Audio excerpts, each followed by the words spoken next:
fleeing in terror from things beyond description.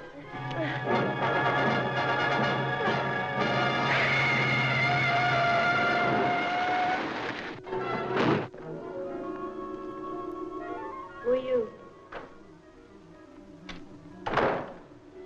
My name is Mike Hammer, if it matters. What do you want? He was out to get men who tortured women and killed with the ferocity of wild beasts. This was their jungle. Drop the knife! Kiss Me Deadly stars Ralph Meeker, winner of the New York Critics Award. Through his great talent, the vivid character of Mike Hammer comes to life as never before. They came last night, right after you left. I heard them. I hid in the basement. Only a woman could help him solve the murderous riddle of Kiss Me Deadly. She's dead. But I'm not dead. Hey, remember me? This woman's lips, cold as steel, lethal as a gun, gave him the terrifying clue he sought. On this woman's lips, warm with longing, lay the shocking secret of Kiss Me Deadly.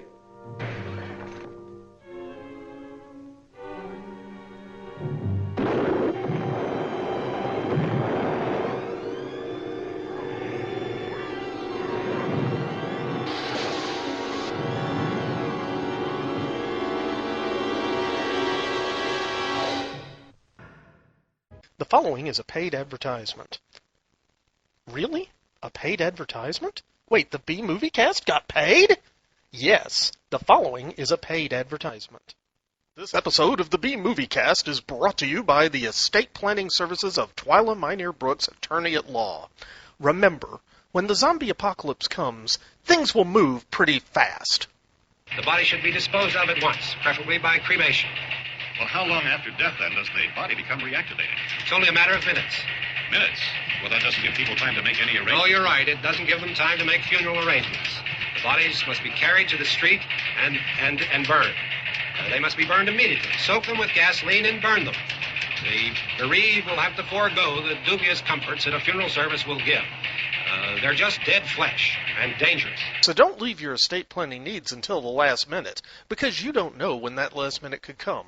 Call Twyla Minear Brooks, attorney at law, at 859-351-2294.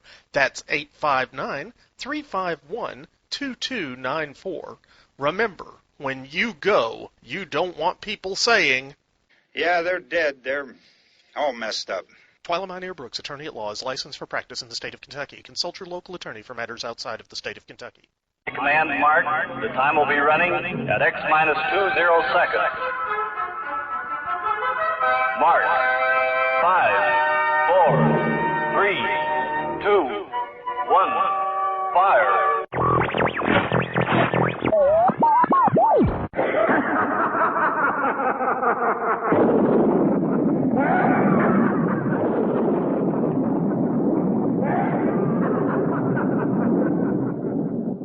Spawned by the continuing decline and fall of society as we know it, and created on the second-floor spare-bedroom studio in the Piedmont of South Carolina. Podcasting on a shoestring budget and changing the world one freak at a time. It's the B-Movie Cast with your host, Vince Rotolo.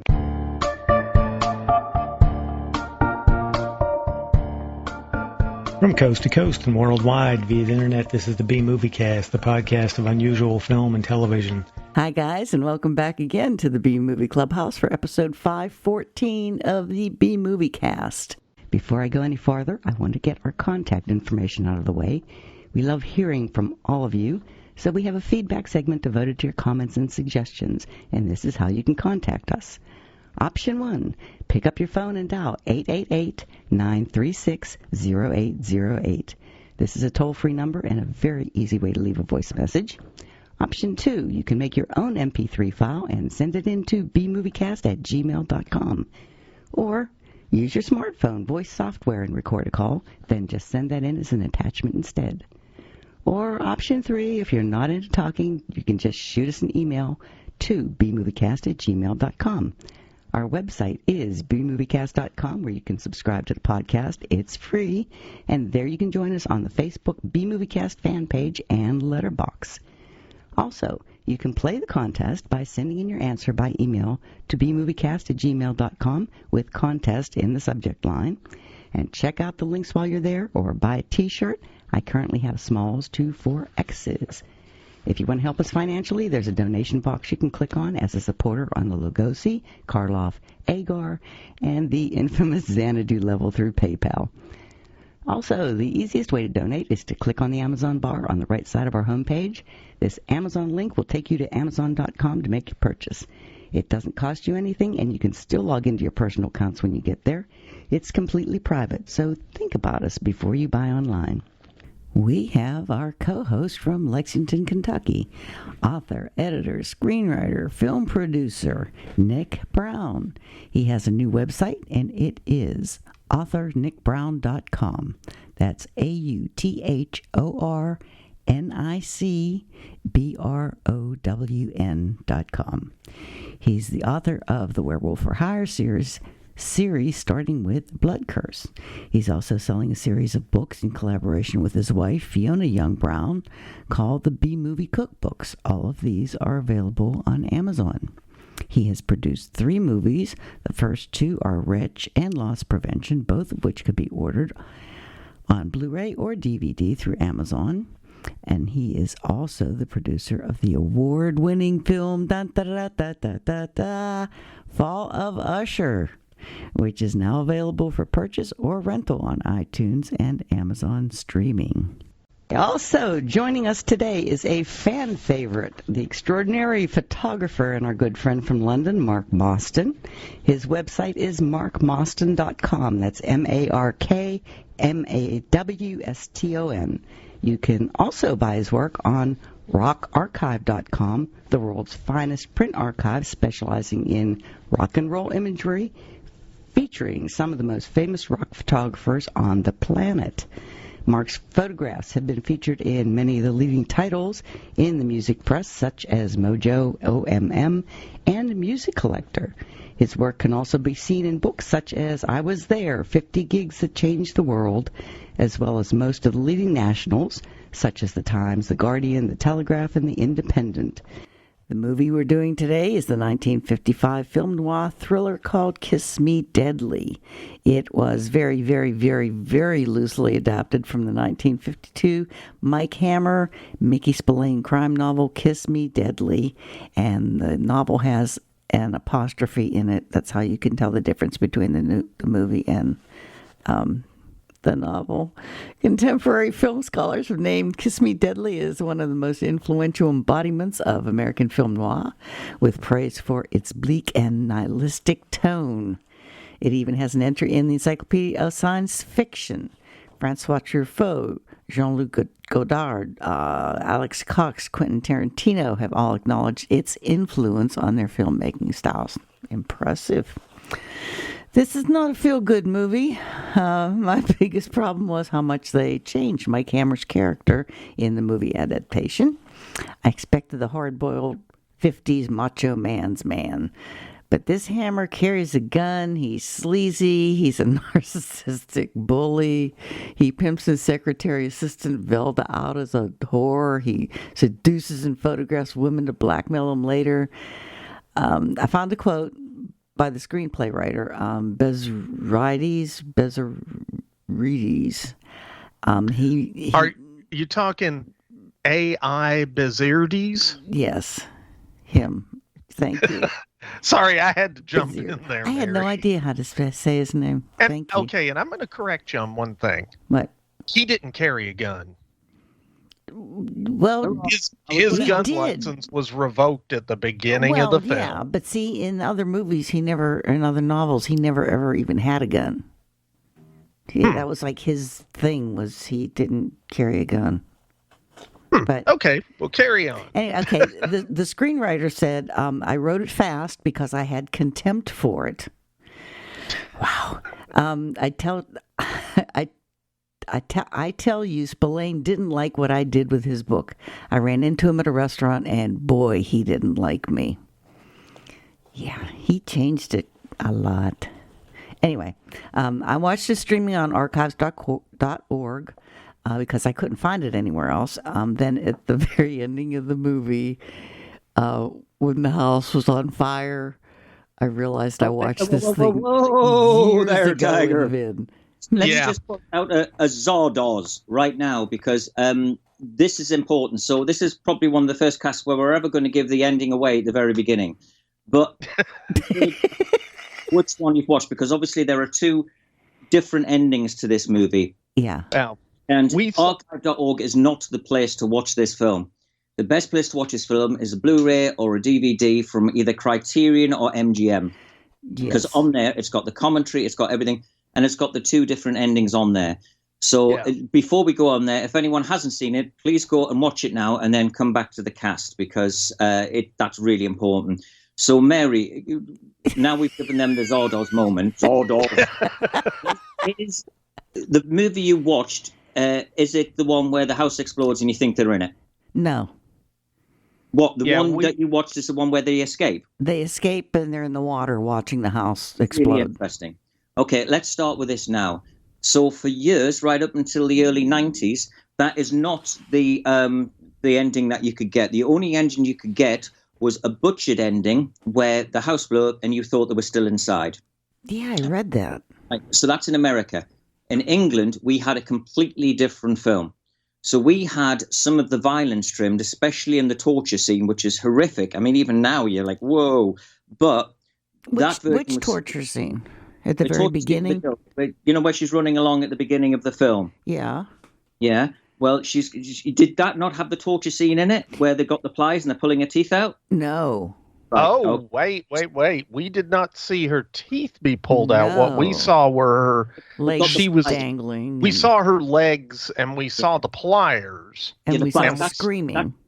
So that it's toenails and teeth basically, but we didn't see that over here because that was cut as well in Britain. But there was a lot. Oh, wow. The most cuts that were done were from that scene, but we got a completely different movie to you. We got a slightly longer version, which makes far more sense, and that was the version that we've grown to love. And it wasn't until years later they actually finally in America got the ending because they found that Aldrich had a master of the entire movie, a print. And in that print was his ending, which he wanted, where they escape. So it's interesting that that's the one that's on archive.org now, because that is probably now the easier one to get, whereas the one that everyone used to put up with, where the house explodes, is hard to see, which is really interesting. So it makes far more sense, the ending that it has. So the Criterion movie does have the pulling out the fingernails and stuff? No.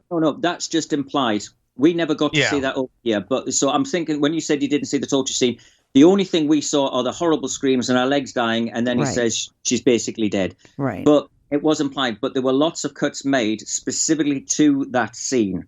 So it was passed because when that came out, obviously it's, as you say, he is probably the most unlikable film ever, and I absolutely love it. So just a bit of a background to it. My lovely grandfather, and I've mentioned this before, used to tape movies that he thought that I would like, and then on the Saturday we would sit there with my nana would bake a big pie, and we'd sit and we'd watch all these amazing movies together. And he used to give a little talk about why they were special, you know, stuff like It's a Wonderful Life, and he said it's the most magical film ever made. The Creature Walks Among Us was another, but the one I remember the most was Kiss Me Deadly, and he was so excited because it didn't get shown very much. And he said, right, Mark, he said, be prepared for this film. And he said, and you will know some things very different by the fact that the first thing you'll see is the titles going the wrong way. I know, that was weird. From that moment, I was absolutely hooked on this film. And I sat there as a sort of a 12, 13-year-old looking at this going, oh, my word. And I was thinking, how on earth was it? But of course, obviously, he taped it late at night. You know, on Channel 4 used to show movies like this, sort of crime noirs. But we used to watch it at dinner time, and I remember my nana walking in. You know, I was thinking, "What are you showing him?" You know, he said, "Oh, you know, this is a classic, Mary. I've said that before." And she once walked in on us when he taped Blow Up for me. and it was the new scene with Jane Birkin, and she went, Fred, Tommy, what are you doing? And he said, he's that age. He'll be seeing them all soon. Very, very special man. So he wanted me to see the full impact of movies and in their uncut form. And we were very lucky to see Kiss Me Deadly, but Kiss Me Deadly basically stuck with me for my entire life. It is easily my favorite noir. I've got ones that I love, like DOA and stuff like this. In a Lonely Place is another one of my favorite noirs. But Kiss Me Deadly is head and shoulders my favorite noir. And the reason that, believe it or not, Mary, this was either the second or the third movie Vince and I were going to do. Right? Wow. So it's been 10 years in the making. And when I started watching it, we always talked about doing this specific movie. And I know Nick's a fan of it. And but I hope you are, Nick. I remember you talking about it. Oh, yeah. And I'll be honest, I had not watched it in a long time. And it was so much fun to watch again. Right. It's so fun. Okay, Mary. Yes, I like the movie. It just because the character's despicable doesn't mean you can't like the film. That's true. That's true. This is an interesting thing, which we'll go into. Is this version, Ralph Meeker's version of Mike Hammer, the first anti-hero in film? I truly believe it is, because it's 10 years before The Man with No Name. Yeah, and the first, and he was pushing so hard on that Hays Code to make him unlikable too. I loved it. But I think you're right. Let's get into the movie. We've dug in at the deep end. Let's quickly just go through what we've been doing, and then we'll get back into the movie, because we've got to start with a va-va-boom! That's right, Nicky va-va-boom. Oh, come on, Mary. How can you not like that character? That was so sad. I loved him. I love him. Va-va-boom! I love him. But there we go. So, but listen, guys, what have you been doing? Mary, what's been happening in your world? I'm just trying to get everything ready for my surgery. Right, okay. Yep. Yeah. I'm just running around trying to get everything straightened out and making plans. And how long are you going to be in there? 2 to 3 days in the hospital, and they don't know how long in rehab. Right, okay. And my neighbor's coming down to watch Cat in the House, and my brother might be coming down to watch the Cat in the House, and me after I get home, so it's all kind of up in the air right now. Okay, well, good luck with that, and I hope everything's okay. Me too. And you, Nick, what have you been doing? It's work's been crazy lately, but so I've been traveling a lot. I was in Texas and Michigan last week. I'll be in Mississippi next week. And, it's just autonomous tow tractors, solar panels, and whatnot. Oh, my. But that's work. Personal stuff. We got a new rescue dog, and his name's Milo. And Milo hates me, but that's okay. He's growing to love me. Wow, does he hate he men absolutely in general? loves Fiona, but he was an abused pup by a guy, apparently. Oh. And so it's taking some time for him to warm up to me because, I'm a guy. And you're gone a lot, too. But other than that, things are just going pretty good around here, but haven't been up to too much. Now, I'm betting, however, that Mark Mawston has been up to something. What have you been up to, Mark?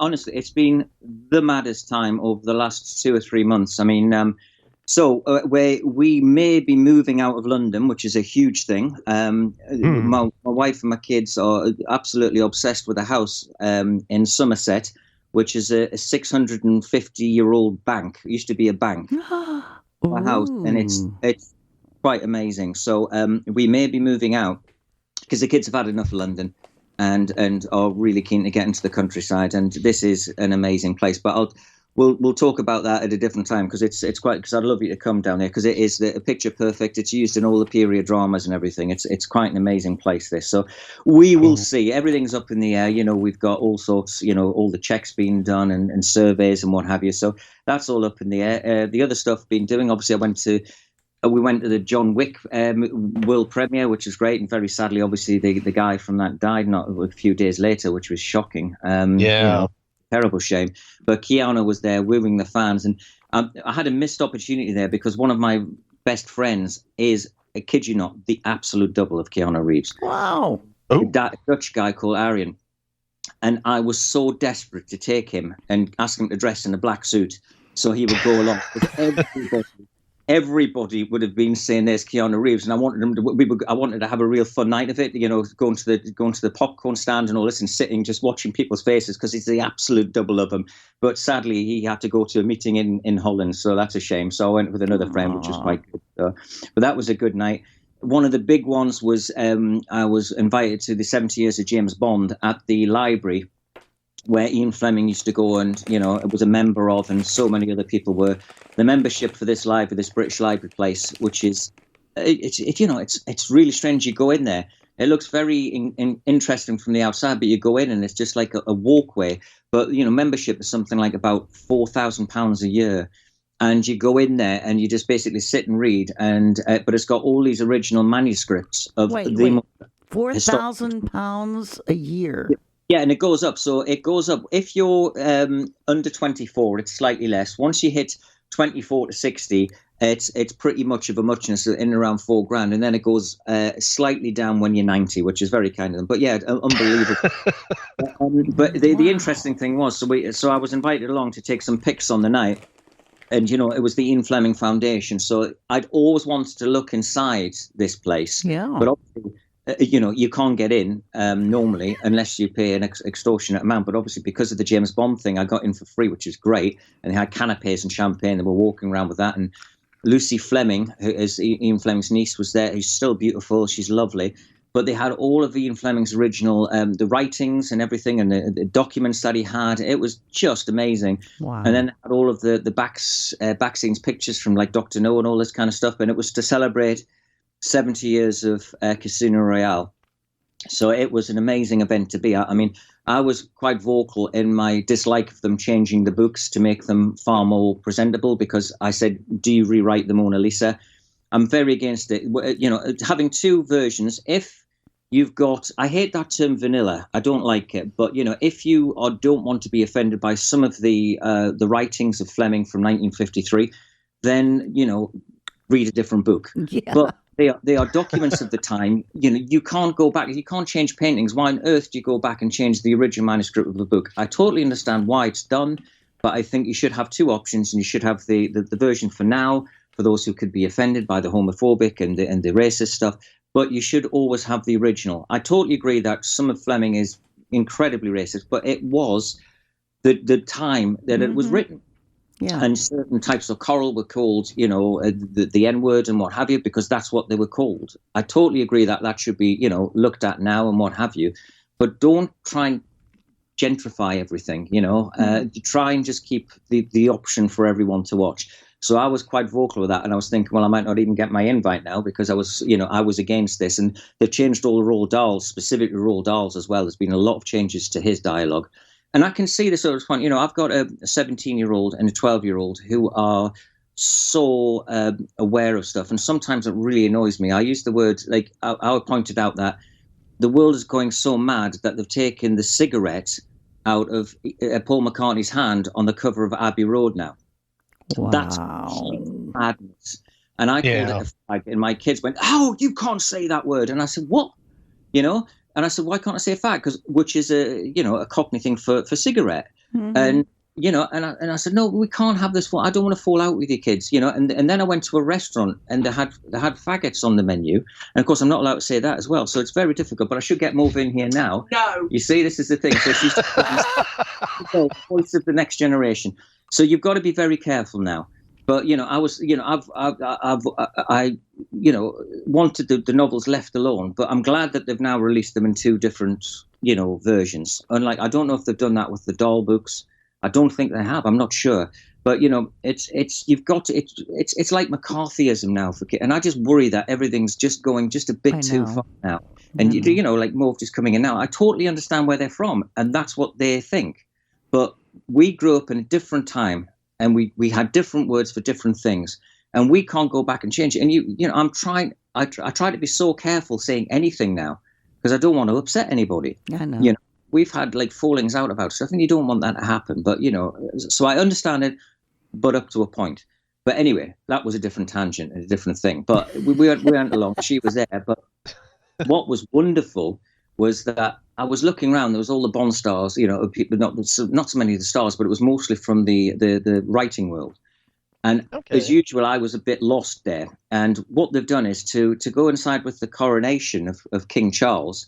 They asked Charlie Higson, who's very famous over here. Fiona would know him, Nick, because he wrote the Fast Show stuff and everything. He's an absolute genius. And so he was there, and he's written a novel very, very quickly in less than 2 months to coincide with an idea, which is great. So it's called On His Majesty's Secret Service instead of Her Majesty's Secret Service. And the plot revolves around these people trying to do in Prince Charles. So obviously there's a reason why Prince Charles hasn't condoned it, me, because he's a Bond fan. But, I can understand why he's perhaps not going to back that one up. But so he's written it very quickly, but it's excellent, this book. And I was sort of lost, as I usually am at these things, saying, right, which door do I go into and what have you?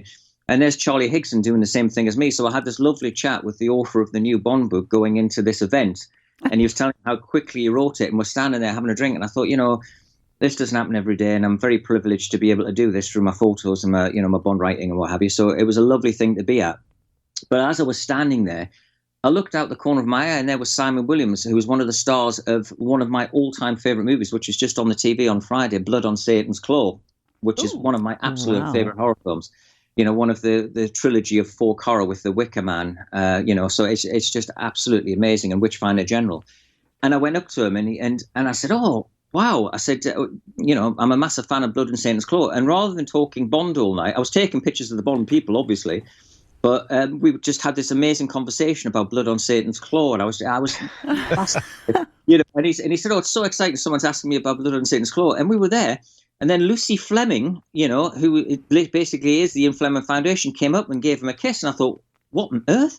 And of course, I didn't know they were married. So he said, "Oh, this is Mark talking about Tygon horror films, Blood on Satan's Claw," and she was like really laughing at it. So I had this wonderful picture. So I spent time with them just on their own, taking some great pictures. Talking Blood on Satan's Claw and Ian Fleming tribute. So that was a lot of fun. So so I've done stuff like that. Duran Duran. I shot them a couple of weeks ago. So it's just been like full on. Wow. But also there's all this excitement. But life is a strange thing. When you get to your 50s, things start to change. And I had a terrible, terrible day on Wednesday where our next door neighbour died, which was very sad. And we went to the funeral.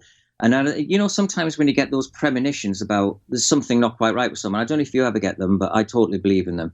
And I got into my car, I said to Emma, I said, "Look, I've got to go and see my friend Charlie, who was our Eurovision Song Contest entrant back in 1978 with Coco."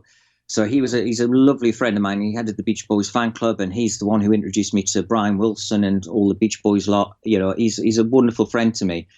And I got to his house, and I'm knocking on the door, and I couldn't get any answer. And the neighbours came out and said, "I'm afraid he's on end-of-life care at a hospice up the road." And I was just like so taken back and shocked, because I'd just seen him at Christmas, and all this has happened very quick. And I went in there, and that was heartbreaking to find that out. And then this is what a horrible Wednesday this was. So I found out that broke my heart. And then at 6 o'clock, I met all of my friends, because my friend of only 55 died on the coronation day. And it's just like, you expect people of your parents' generation, to be unwell and what have you. But when did your friends start to go, it's heartbreaking. And that really obviously hit me hard.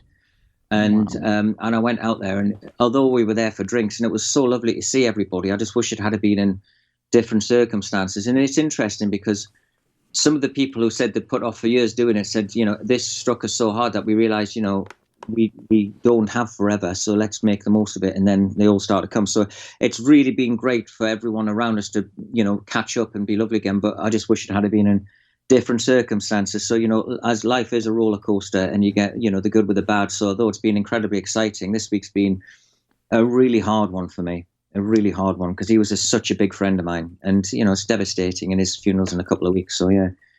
So it's been to say it's been an eventful few weeks is an understatement, to be honest. And then obviously all the stresses of the house. And Nick, we're moving out of our office. And Diagon Alley. Yes, sadly. Yeah. But we're only moving 2 doors up, so we're still going to be on the alleyway. But I really don't like this one we're moving into. So obviously this was for the cheaper ladies of the night, because obviously I told you there were brothels. This was the one that was actually used in the where they did it up for the Sherlock Holmes movie and for Mary Poppins and what have you. So the office that we're going into is the one that's tends to be used for photo shoots, which in films. So it's quite interesting. So we will see. Well, that's all. Yeah. Okay, I'm going to say that's a mixed bag of awesome. Yes. So, but wow, as I you said, have had a week. But it hits you hard when it's like a friend. He's 55, for goodness sake. That shouldn't be happening. Yeah.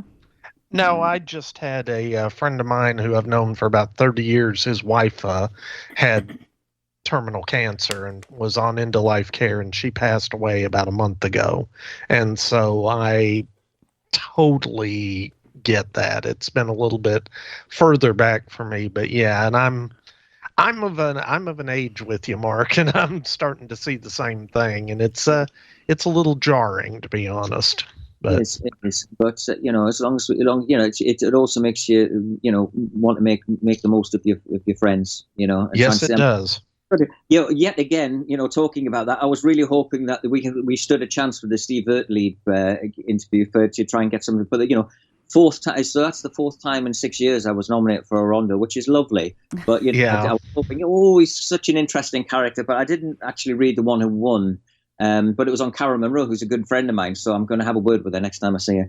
But it was great. And I was hoping, would it be great if we did? And we could all try and meet up in June or what have. But obviously, it wouldn't have been good timing for you, Mary, anyway. With all that stuff. So we would have done a Skype with you or something. But but you guys are nominated nearly every year as well, aren't you? So we'll always be the the bridesmaids. Yes. Yeah, bridesmaid, never a bride. But I think. I've just, believe it or not, I've just part of the deal with the lovely Sandy and John Carpenter was the fact that when they used my picture on the Blu-ray cover of his last concert, film, that I would get to interview him. So I've literally just done that. So that hopefully will be in the Dark Side magazine, which is a big magazine over here, and they've got quite a famous artist who's going to do a specific cover for it and everything. So I'm hoping that's going to turn up because I want that to be released in the year John Carpenter turned 75. And I want it to be in the October issue. So it's lovely that I can actually ask for these things, which is great. But yeah, so John very kindly, and so I popped that off last week. So that's great with the interview with him. So, and it's all about his music. So rather than asking the usual thing, I've gone into about his music history and who influenced him, who were his favorite bands, all that kind of thing. So hopefully it's going to be a different twist. So, it would be great if I got another one, 5 times lucky, let's hope. But any excuse to get across there and meet you guys. I know. For real. And by the way, on the Rondo Awards note, we didn't win, but I do want to kick out a congratulations to artist Mark Maddox. Who did win, and he's a good friend of Rod Barnett and just a great gentleman all around. We hung out with him quite a bit last year at the Bash, and by we, I mean nobody here except me because, you guys weren't there. We weren't there, yes. I'd love to meet Mark Maddox because I love his stuff. So he's brilliant. Very good, yeah. So that's that. So what was the Bash is in a couple of weeks, isn't it? It's I think when is it? It's the weekend of the Friday the 16th, 17th, and 18th. And unfortunately, none of us are going to be there this year, Mark. So so they're in spirit. The Invisible Man cast. Yes, exactly. Invisible agents. But just to let the viewers know that you will be very pleased to know that I can't do a 3 or a 4 hour cast today because I've driven back from Chelsea in London, where Emma is doing up a stand for the Chelsea Flower Show, which is one of the biggest events of the year. That's incredible. It's on night. Believe it or not, she's painting a beehive because they're doing all the stuff about promoting bees and flowers and what have you. So she's painting it now. I was helping plant plants today and then I had to run across London. So believe it or not, I've actually still got sand and soil in between my fingernails here. I'm in a high-res suit, which I just took off with a badge saying Chelsea Flower Show, which I haven't had time to take off. So, and then I'm legging it back across there now because we get to go around before everyone comes, which is lovely to have a look at all the flowers. Will you get to be there during the show? Sorry, say it again. Will you get to be there during the show and see? Yes, I'm going on Tuesday. I do all the photography for it, and cool. We're not sure who's turning up this year because normally the Queen would come, and she would open it. So we're not sure if the King's going to be there, or we think it's going to be Kate because she's a huge fan of bee preservation. But there was one year where Emma, it was about 4 years ago, she designed the carpet. That led into the Chelsea Flower Show, and the Queen's, Rolls Royce or Bentley or whatever, drove up on that, and then she got out and went in a little sort of like buggy that they took around. It was Emma's fabric that she was driving on, which was quite a nice little thing. So there you go. Wow. So we're not sure which royalty's turning up as yet, but yeah, I've got to go back and give them a hand painting and finishing the stand, and then we're all going to go around with a glass of something and walk around the show before it gets mad, because thousands and thousands of people go to this thing. It's a huge event, and it's in the old barracks where, I don't know if you've seen the thing, you'll probably know it, Nick, the Chelsea pensioners, where they all dress in red and the war veterans. Yeah. So that's where they live. Oh, wow. It's quite amazing, and you see those around, and it's a lovely event. And you get some very famous people rocking up. But I may sound a little husky because they have these thing called lime trees there. And the pollen on these things is unbelievable. And I used to get it really badly when I was 15 or 16, but now, God, I only get it at the Chelsea Flower Show because it's just thick of it, the pollen. It's unbelievable. Oh, wait a minute, Mauve. Yeah. She's just walked in, and she's hopefully still speaking to me because I did back you up about your generation and all that kind of stuff. Yeah. We went to see, I loved it, and we'll quickly touch on it because, as I say, I was going to tell our lovely listeners that they will be blessed with a shorter podcast today. But while she's here, can I have a cup of tea as well? We went to see Guardians of the Galaxy, the third installment, which I thought was a bloody masterpiece. I absolutely loved it. They hated it. Why? Passion. So, Mauve, you please tell, because I don't understand. Well, I can, but up to a point. It's not that I hate it. I just Xanthi hated it. Xanthi hated it. It's not a kids' film, and I went there and I was expecting something really funny because the last two had been like really kind of funny films. The first movie Xanthi ever saw at the cinema was Guardians of the Galaxy 1, when she was about 3 months. And then we watched this, and it was like the first bit was funny, and obviously it was going to be kind of deeper because Gamora was not around anymore, and the whole of everything that went on there. But we weren't expecting kind of the animal abuse side of it, and so we were kind of just, me and Xanthi were sitting there, and we just did not expect it, and it was so graphic and it was so dark, upsetting, and so we burst out crying. I think there's in the movie, there's this one rabbit who's in there and has been experimented on as well, and it looks just like one of my rabbits, and it just and it looked like the Terminator rabbit, didn't it, with all the bits on it? And I could understand why the kids were getting upset. I mean, they spent most of the movie in the toilets because they were so upset. And I was thinking, and it cost nearly 70 quid to go to the cinema over here now. So by the time you go in with yourself and your two kids and you get your popcorn and your hot dogs or what have you, it's 70 quid. Wow. So, a lot of money. And I was obviously quite upset myself. I was thinking, I've spent all this money, and they're looking at the toilet wall. And I was a bit upset, but I could understand why, because they kept going back to it as well, which I didn't understand. And it was deeply upsetting. And it was, when you see a movie which is so light and so frivolous, like the other two have been, and then you watch something which is as dark as Volume 3, it's a juxtaposition. But that's what I said. But, I've got a Geordie accent, so don't pull me from my diction. And, but it was just, I could see, but I thought it was a must because I like this movie, Mary, as you know, I'm quite a, glasses half full type of person, but I love a dark song or a dark movie. Kiss Me Deadly is one of the darkest movies you're ever going to see. But, that's why I love Guardians of the Galaxy. And have you seen it yet, Mary? No, and I've been wanting to so bad. Yeah, well, I would warn you off it because you don't like animal stuff. Wow. It's really dark. Oh man, I'm really upset now because I love the first two. Well, the first one is one of my go-to movies. Yeah. It's like if it's on the tube, I'm going to watch it. I'm going to stop what I'm doing and watch it. I'm just obsessed with it for some reason. The first one, Mary, but you may be upset. It is. It's not. It's a 12A. Is it 12A movie? Yeah, it's 12A. Yeah. But it's upsetting, and I got generally upset about it because the characters are so well drawn. But the whole it's a 9 out of 10 for me. I absolutely adored it, and out of all the Guardians films, this is my favourite one. So yeah, which is weird. We took Xanthi when she was very young, and I'll never forget it. We were on summer holiday, and there was this.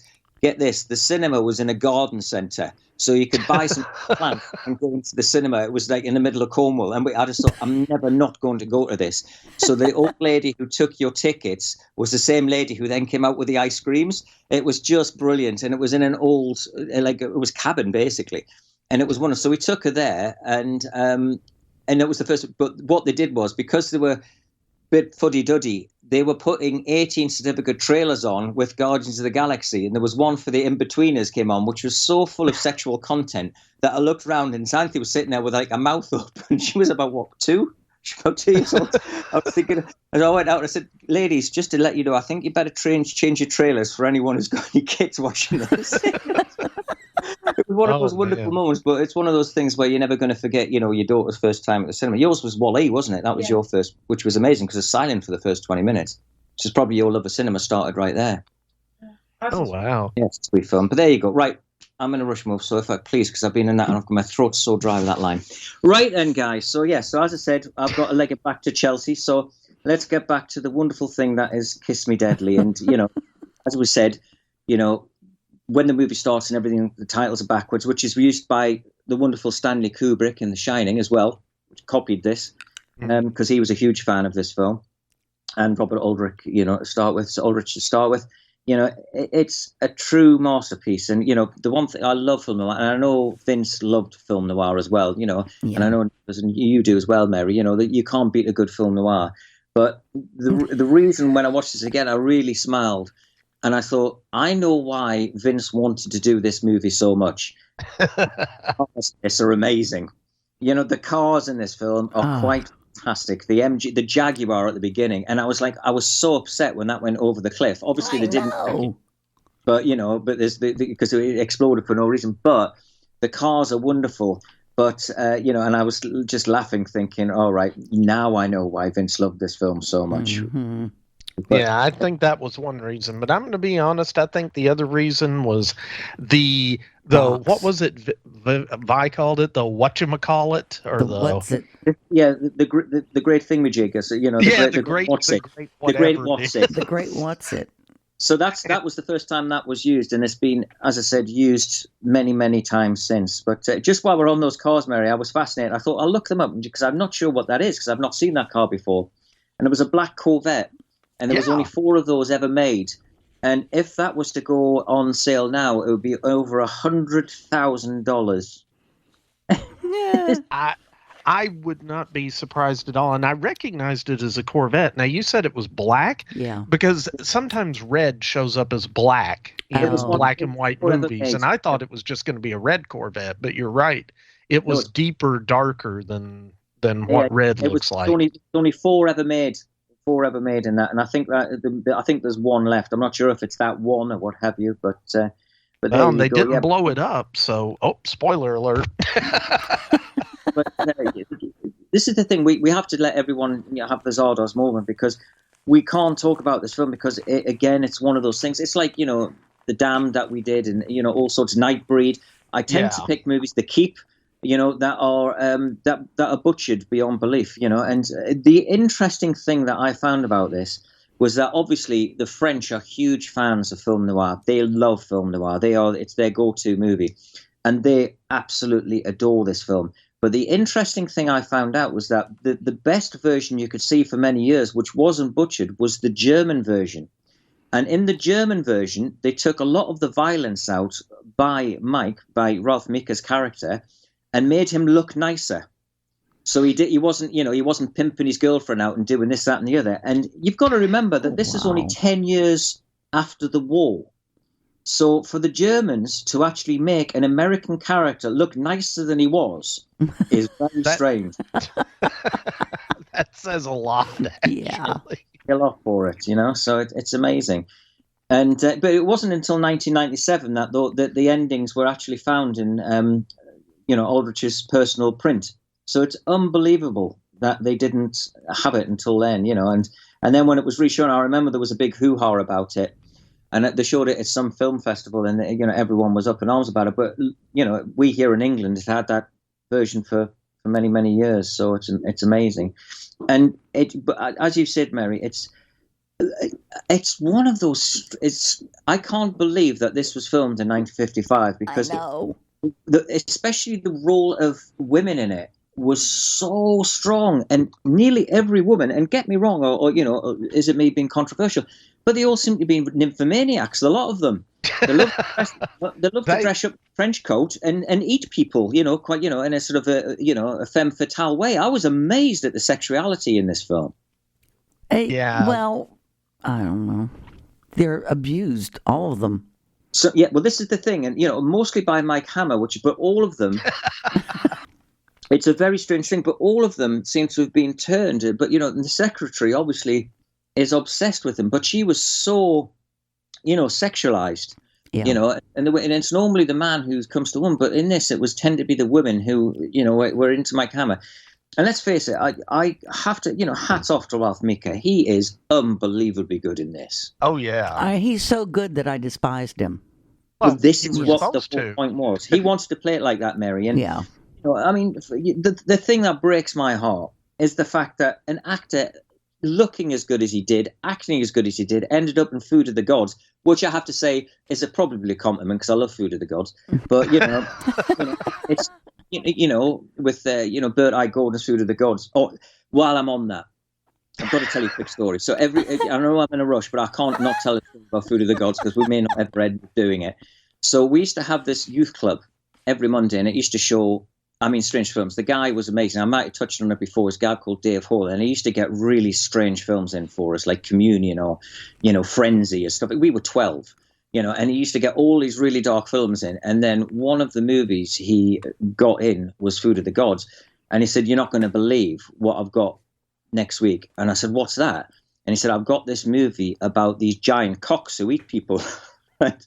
And of course, I was expecting the phallic version. I was thinking, what the hell? And so in my mind for the next week, I was thinking about there was these giant cocks on their testicles, like, sort of going through the streets and eating people and what have you, or covering them a certain something and choking them or whatever it was. And so and then I got there and it was Food of the Gods, and obviously it was a cockerel. So he was a strange fellow with a strange sense of humor. But there you go. That's another story. But yeah, but he was great. And, he also ended up in The Night Stalker, which is, again, one of my favorites. And in another Aldrich film where he's absolutely brilliant in is The Dirty Dozen as well. But he was in one of my all-time favorite Outer Limits episode called Tourist Attraction, where they had these coelacanth-type monsters. Did you ever see that one, the giant fish? Yes. Oh my God! jaws. And it's funny because I didn't think about how many different things he's been in that I liked, and I hadn't even remembered that. Oh my God! But yeah, and I tell you, you mentioned Food of the Gods and stuff. I tell you, my favorite and one of his last films, he was in Without Warning. Oh wow! Okay. Which was the movie that I'm pretty sure they stole to make The Predator.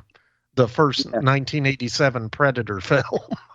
Yeah, well, it's interesting you say that, Nick, because there's that wonderful documentary, there's three of them called In Search of Darkness, and they say that in there. They say Without Warning is definitely predated Predator, and they've nicked with that little bit of glass or something in it, where it's an amazing film. And he was in that, but he was also in. You think this is dark film? Kiss Me Deadly's dark. Mary, have you ever seen the Stanley Kubrick movie Paths of Glory? No. Wow. Okay. No. If you want dark, you check that. It's one of the most amazing war films. It's Kirk Douglas. It's a Kirk Douglas film, and he strove to get this made, and that's why, because obviously him and Kubrick had done Spartacus. But it's an amazing film, and if you think Kiss Me Deadly's dark, which it is, this is even darker. And he was also in one of Connery's first post James Bond films, the Anderson tapes, as well. Which is quite an interesting, strange film, And that isn't that who's in that? What do you call him? Christopher Walken's in that, I think, in one of his first roles as well. It's a strange old film, so worth checking out. That was sort of when Connery was in his Zardoz period. Zardoz, a bit weird, but yeah. But this film, the reason why it's so influential to so many people, I'm going to give you a little quiz very shortly. But the fact was that I think it was called the Kavanaugh Commission or something. I think it was called something else, but it was basically a body who were against, anyone who was trying to manipulate the young or what have you.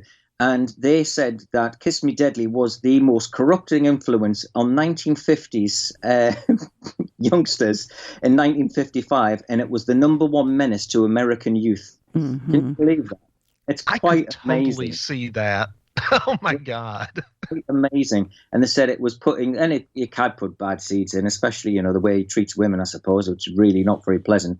But Robert Aldrich was so pissed off with this that he actually wrote a big piece on it, talking about that America was losing its freedom of speech, and that, people should be able to write this kind of stuff. And it's interesting because Mickey Spillane, I don't know if he was too happy with it. I think he was, but it was, it's a proper Aldrich classic, I think. I think it's absolutely wonderful.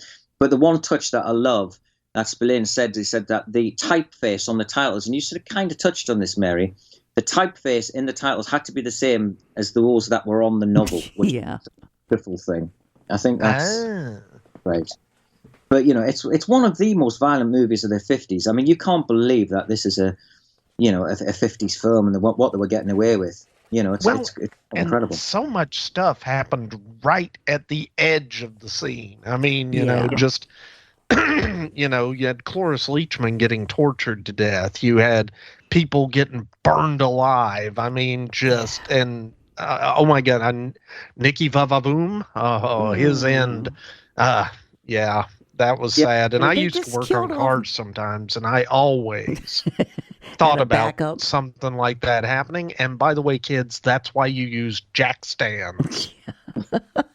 Okay? And I'm going to, that's so no creepy dude can come up and let your hydraulic jack out and squish you. The one thing that I'm going to ask you a question is that why was there so much, was it because it was the hierarchy on shoes? Because I've always been told that you can judge a person by what shoes they wear. But Aldrich seems to be obsessed with the lower half or the people standing there. And you don't see the main guy in it until the very end. But you see is his brogues, which are obviously more expensive than the other shoes that are in there. And I wondered what, it was loads of shots of Hammer walking on the street and you would just see his legs. The women were barefoot a lot. It's very Tarantino. It's probably why he loves it. But, it's very odd, isn't it? And I wondered, do you think there was something cut from that? If that had some kind of meaning? Did you notice that? Because I was really not. Well, I was thinking half the times Hammer's on the floor because he's gotten beat up, so that's all he sees are shoes. Very it's good. the perspective of him looking at the world. Yeah. Oh, that's interesting. Yeah, that's. And a lot of the angles that we talked about angles in movies before, and obviously Batman's great because it's filmed to look like a comic book, but this is very much made with strange angles, and Laszlo, man. Yeah, because it's very much a German thing. Expressionism. Oh God. I love you, Nick. I mean, obviously expressionism, yeah, but we saw that, in the Universal horrors, especially Son of Frankenstein, on the sets that we used on that. But in this, the angle, and have you noticed he's always filming behind things? So you'll get if it's under the pier will be blocking most of the shot, and there's only stuff in the background. Yeah. If he's in a room, it's behind a bookcase. He gets the characters to literally open the suitcase. And the suitcase then blocks off half the entire image, and you only see her in the background. I've never seen that in a film before. And the camera angles up and down staircases. Stairwells. It almost made me vomit a couple times. It was so disorienting. Okay, I'm going to say the thing that I thought stood out most from the camera work was the fact that when he was doing car scenes, they were mostly in cars driving around. Yeah, and they were going. And that was so unheard of back then. Mm-hmm. Yeah, I mean, big budget movies still. I mean, you go and watch North by Northwest. All the scenes in the cars, you can tell that there's just a rear projection behind them. This, he strapped a camera to the back of that little car. Yeah, it's absolutely amazing. You're right. You get at the time, and this was up until North by Northwest was 59. Dr. No in 1962 has some of the worst back projections when Connery's driving around that little sunbeam. I mean, it's unbelievable. That's like, one of those rides you go on at the fun fair. It's crazy how bad it is. But in this, everything, and they were going at some speed as well. Oh, yeah. It's unbelievable. So there's a bit where he goes to the garage where he's been, but it amazes me how quickly he can recover in this film, because he's a mortal drunk. He's been injected with a truth serum or what have you, and then he's back on it and driving like Steve McQueen. It's unbelievable. Well, and this was back in the day when they considered drinking and driving to be a sport, not a problem. And so, I think it was just that super high alcohol content in his blood that just kind of counteracted everything. So. Yeah, it is crazy. But so I'm really fascinated though, Mary. I mean, Vince. I know for a fact Vince loved this film, but had you not seen it for a long time, or could you remember it? And you said you only remembered it when the ending. Seriously, I don't know what it is. I guess I blocked it out or something because it's such a disturbing movie. But I really didn't realize. I didn't realize I had seen it until I saw that end scene, and I went, "Damn, I've seen this." Yeah, it's funny, so it's probably in my house somewhere. There's probably a copy of it here somewhere. For a fact there is, because we were going to do it. I mean, every time. When I first started doing this, we always said, we'll do Kiss Me Deadly soon. It was always going to be Kiss Me Deadly. Either that or it came from outer space, which is interesting. So, and because you've been doing a few noirs, recently. Yeah. But if you get the chance, if you want to see a really great, which is hardly ever shown, there's a Humphrey Bogart movie called In a Lonely Place, which is a truly, truly wonderful film noir. And if anyone's a fan of the genre and they haven't seen it, please dig it out. It's incredible. It really is. And then obviously you've got stuff like The Hitchhiker and Gun Crazy. You've got some amazing film noirs, but Kiss Me Deadly's always been my favorite. And I think it's because it's quite late on, because obviously the key noirs tended to be made just after the war. So, and early 50s, but this is 1955, so it's quite late, in the canon of the great noirs. I actually read that this is the last film noir, and everything after this people consider neo-noir. Is that right? I don't know if it's true or not, but I've read that.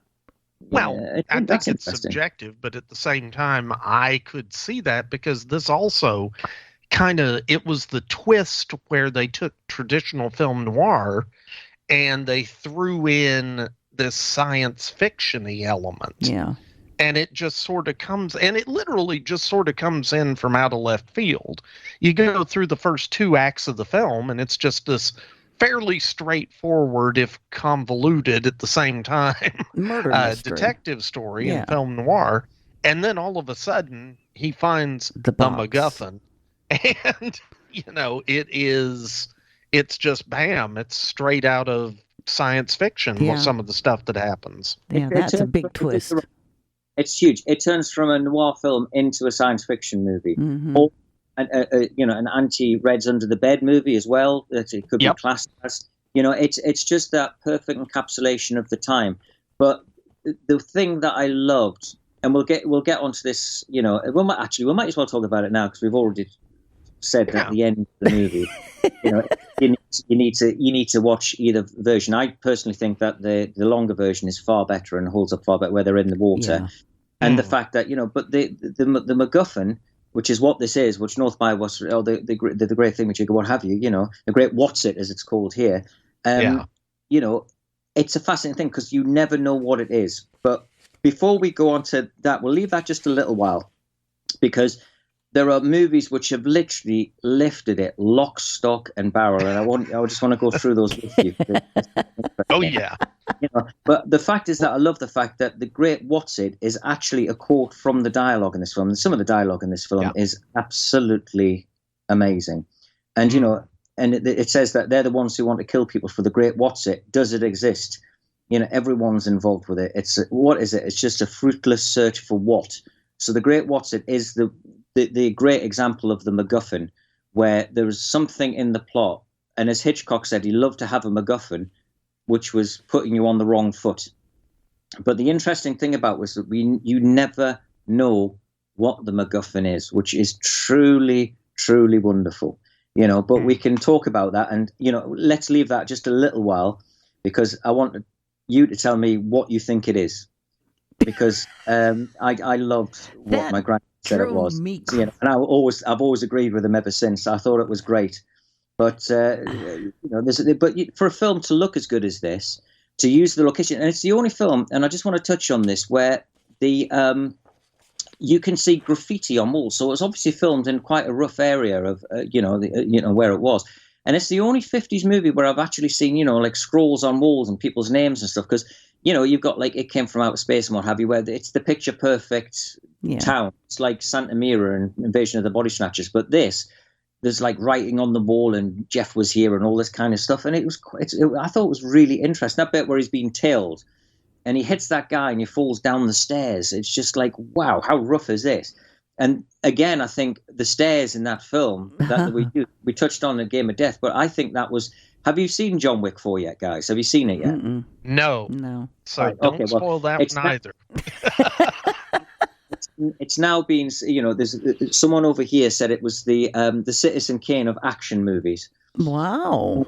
It is a truly, truly wonderful film, but clocking on at 3 hours plus, it's okay. I've only seen John Wick 1 about 1 million times. I started watching the second one, but I haven't seen the third one at all. So do I need the background before I go to see John Wick 4? No, luckily you don't, but the third one was my favorite. Really? But the more I thought about it, I've just finished the advertising on the Blu-ray and the DVD of it. So it's out here in about 2 weeks, I think. So it'll be out probably there now. I think you'll probably get it on Blu-ray over there now. Number 3? Really, really, really worth getting. Oh, no, you'll get it. You just buy it, or you'll probably be able to stream it now. I would have thought over there as well, because you tend to get that a lot earlier than us. But so that's John Wick number 3. No, that's 4. 4 is out already on Blu-ray. It will be in here in 2 or 3 weeks. Yeah, that quickly. Yep. Well, the windows have all changed now. So because of streaming, because I work on the physical side of stuff, and what I love is that my kids love the physical side. It's like holding an album. That's why vinyl's having a big thing, because the whole thing is holding your record in front of you, reading the sleeve notes, looking at the artwork. That's what makes the whole listening experience. It's the same with DVD. And one of the last DVD shops is still around here, called For Your Eyes Only, which I love. There's a guy called Golan, who's a lovely guy who runs it. And so we went along, and I think Nikita emailed you, didn't she, Nick? Yes. Little Xanthi was on TV, on national television, on the BBC News, because they interviewed and said, "Oh, wow, you're quite young to be, looking." She goes, "No," she goes, "the whole experience, holding it in your hand, it's a personal thing, and you can watch it whenever you want. And Netflix takes stuff off really quickly, and I much prefer having it in my hand, and I love the extras." And she did this really great little speech on BBC. It was great. Wow. Yep. Yeah, and she had a full David Bowie Ziggy Stardust's makeup on. I do need to see if I can find that on YouTube to see it. Yeah. It's really cute. Yeah, it's on BBC News. Yeah, so that was great. But for something to look the way it did, this whole film, and on the location, as you say, Nick, and all the piers and some of the places that for this movie to have only taken 3 weeks to make is just beyond me. It's incredible. Well, and they shot it in the Bunker Hill area, Los Angeles, and that area, a new freeway had literally just been put in the late 40s, I think, and that area had gone from the place where everybody had their mansions to a very run-down area in about a decade. And I think it had been on a slow demise before that, but the new freeway going through, really it changed where people wanted to live in Los Angeles, and it changed the access. So that area went downhill fast, and it had so much personality because, they were filming at the Hillcrest Hotel. And, Carl Avilo's mansion is another location they use for these. And they're just fascinating places. But I think my favorite thing is when he's driving his little Corvette through and he passes under the elevated trains. Yeah. That are like the streetcars that are just going up the hill. I didn't realize they had those in L.A. They don't have them anymore. This was a different LA. Yeah. And it was just amazing to see that stuff. And of course, Mickey Spillane, I think, didn't like that they moved it from New York to LA, because Mike Hammer, for Mickey Spillane, Mike Hammer was a New York guy, because Mickey Spillane was a New York guy.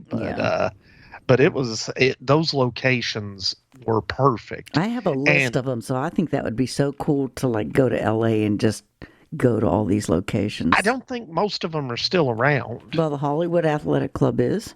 Well, the Hollywood Athletic Club is, but some of the hotels. Club Pignell, where the jazz nightclub was, that's still there. Okay. The Donegan Castle, the mansion, where Cloris Leachman lived, that's still there. That Hillcrest okay, fine. Hotel's All of them are still there, Mary. You're right. I just think it would be cool to just go to those places, walk up those stairs. Yeah, I would love to go there, because this has been such a big, important film in my life since I was, sort of, as I said, about 13. I've always loved this film. And if I was to grab, 10 movies from my collection to run out of the house with, that would be one of them.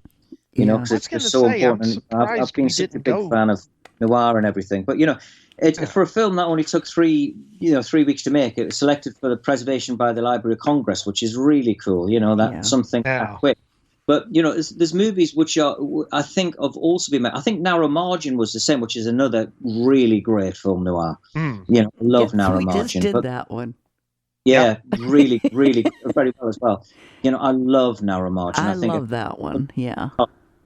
And of course, it's there's other ones like DOA where it's got one of the greatest lines in history. And it said, I'm here to tell you about a murder. And he said, well, who's been murdered? He said, me, because obviously he's been poisoned. And this is, I think it's brilliant. So any movie that starts off like that is pretty good in my book. Yeah. But, I love the remake as well, with Dennis Quaid and Meg Ryan. Do you remember that one? Yes, that was with Dennis Quaid and Meg Ryan, and wasn't Daniel Stern the baddie in it? Yeah. It's a really, really great film. That I really liked it. I thought it was fantastic. So it's great to see all these things. But just while we're talking about it, we said that it goes from this very bleak film noir to a science fiction movie, and there's a great moment where the detective guy, who we only see, worth mentioning, there are so many cult actors in this film that just crop for a couple of scenes. It's like the who's who of cult supporting actors throughout the 50s, and it's quite amazing who's in it or who isn't in it. But it's probably easier to say who isn't in it.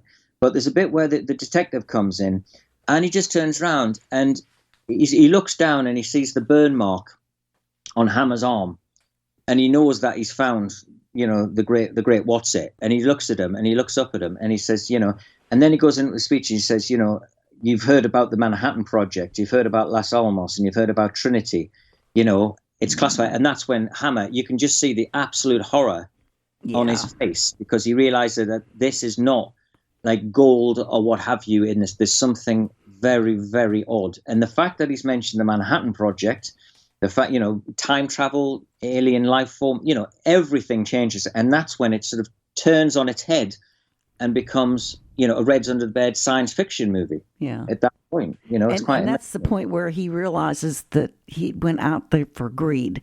He went out there for money. He wanted to get the big score. Yeah, and that's he right. ends up with, the Manhattan Project. Well, it's quite amazing, yeah. Sorry, and I think, there's that scene at the end when Gabrielle, who was, I guess, Lily Carver, but she's like, hey, we got to split this. And the doctor, he's just like, this is what's in that box you cannot split. And that sums it up, because everybody was in this for a piece of what was in that box. Yeah. But what that was in that box was not something that they could split up. Yeah, it's... You live in it. On that, it's really worth... One of the great speeches in film noir, in fact, in any film, is the speech about the Dr. Soberum is called. And it's about the head of Medusa and brimstone and ashes, and what's in the box will turn you into brimstone and ashes, and how he talks about Lot's wife and the stuff that brings into it. It's an amazing speech. And just jot this down. That's at 1:38 and 40 seconds, and it goes on to 1:40. And I wrote that down because I sat and I thought that's one of the great speeches, not just in noir, but in film ever. I mean, it's truly terrifying. Yet she's still the greed. You're right, Mary. The greed that she wants it. And if she can't halve it with anyone, she wants the whole lot herself. And it's really worth mentioning. And, again, spoiler alert and Zordos, but by this time, when Hammer realizes what this could be, it's in his hand. And if it is an isotope or what have you, and we're going to get onto that, what you think it is, he will be so badly poisoned from that, he would probably die anyway. Yeah. Because the radiation poison that he's just got from that which burnt his arm, will kill him in the long run. It's like people who worked too long before they realized X-rays were so dangerous and everyone had to wear lead line stuff, but it's an amazing thing. But while we're on it, let's just touch on what's in the box series of this movie, because obviously, there are many movies which have taken the idea of that there's something, the great what's it, and taken to heart. I just wondered, can you remember any off the top of your head that this reminded you of, this film? I'll tell you immediately the one that I thought of, Pulp Fiction. That's exactly right. Yes, because whenever they opened the briefcase, it glowed.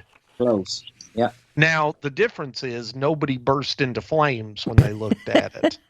Which is horrific for the time. You can't believe that you're watching this in a 50s film. I know. And it's so graphic as well. But yeah, Nick, absolutely. The one that's taken most of all is obviously Tarantino was obviously a huge fan of this, and he's literally lifted it for Pulp Fiction, with a box and what do you call it? What's the gangster called? And he has the thing. And if you look, what's the gangster in Pulp Fiction called again? The big guy, Phineas or something like this. What's his name in it? Oh Lord! And I should really annoying me. This. I can't remember what his name was, but it's really annoyed me now because I normally would be able to say it. But if you look, there's a shot before he opens the box in Pulp Fiction, and the box obviously glows, and he goes, But if you look at the back of his head, he's got the injection thing from Invaders from Mars as well. Have you ever noticed that? Yeah. Yes, from behind. When it goes in, he's got where they experiment on everyone, and you can tell someone's had a chip put in the back of the neck. He's got one there as well, which is great. I honestly can tell you, I think I've watched Pulp Fiction a couple times because it was one of Vince's favorite movies. I do not remember one scene from that movie. I have blocked that movie out so. Okay. Why have you blocked it out, Mary? Because you didn't like it? Or? No, because it was just, I don't know, disturbing. Yeah. Yeah. Well, it's taken from probably the most disturbing movie of the 50s, to be honest. So, but Tarantino's literally lifted loads of stuff from that. Yeah. The way it's shot, everything. It's quite interesting. But yeah, you've nailed it there with that one. Can you think of any more? Because Raiders of the Lost Ark. So, say it again, sorry? Raiders of the Lost Ark. Exactly. That's the one I thought of, Yeah. When Belloc opens the Ark. Exactly. If you look, it's nearly exactly the same position. When she exactly the same thing happens to him. It's so strange. But obviously the other ones, which you might not get, are what's in the box. Obviously, basket case, because no one knows what's in the box. But the other one that really, really, really comes to mind when I say this, do you remember a movie which we really should cover one day? And it's Alex Cox's Repro Man. Oh my God, yes, and the trunk. The trunk. Exactly the same thing. They open the trunk and, oh my word, it glows and they get burned. And they close it immediately because obviously it's from Area 54 or whatever it's going to be. And there's that wonderful thing where they open it and he opens it too long and you see the skeletons and then they just disappear. Which is pure science fiction. Obviously something from the 80s. But with this one, we get, the one of the main characters literally go up in flames because she has looked into the box, and it's like Pandora's boxes, but they mention that several times. Never look into the box because you're going to regret it. So there's obviously a Louis Brooks movie called Pandora's Box as well, back in the day, back in the silent days. But Repro Man was a huge one. There's even a band over here called Generation X with Billy Idol, who I photographed recently, and their first album was called Kiss Me Deadly. So so that sort of quite a nice touch. But you've got so many references. So Kowalski, you mentioned a boxing ring before about it still standing. The guy's naming that as Kowalski, which was used in one of the great cult movies of the 70s, and Vanishing Point. There are so many lifts from this film. It's had such an incredible influence on so many people. Mm-hmm. It's quite amazing. That it's not that well known now. I don't think. I mean, without obviously everyone who's listening to this cast will know it. But if you were to ask many people for classic film noirs, the struggle, maybe they would say they would even probably class Casablanca as a film noir. But there are very few which are. I mean, in a way, Citizen Kane is a film noir. The way it's shot, the way it's filmed, with the storyline, that could probably class as well. But Kiss Me Deadly, from being so influential, is probably a movie which isn't as celebrated now as it should. But from a certain generation of movie directors, like the Tarantinos of this world, like the Alex Coxes, it's one of the most important films, which obviously affected them in the same way it affected me. And if someone says to me, "Don't open the box," I never will. See, you say that, but I don't know. Now, I'd talk somebody else into opening it for me. And that makes you a villain, by the way, Mary. I just want to point that out. But it's really interesting because you brought up Repo Man as being influenced by this, and I didn't even think about this. But yeah, when I was reading about this film, and I was actually looking at trying to get the Criterion Collection Blu-ray for it, and I have it on order, but it's not going to get here till next week. But one of the, I believe it's one of the commentaries is actually an interview with Alex Cox, the director and writer of Repo Man, because he was so influenced by it. And, he goes into great detail about it and how it influenced him, apparently.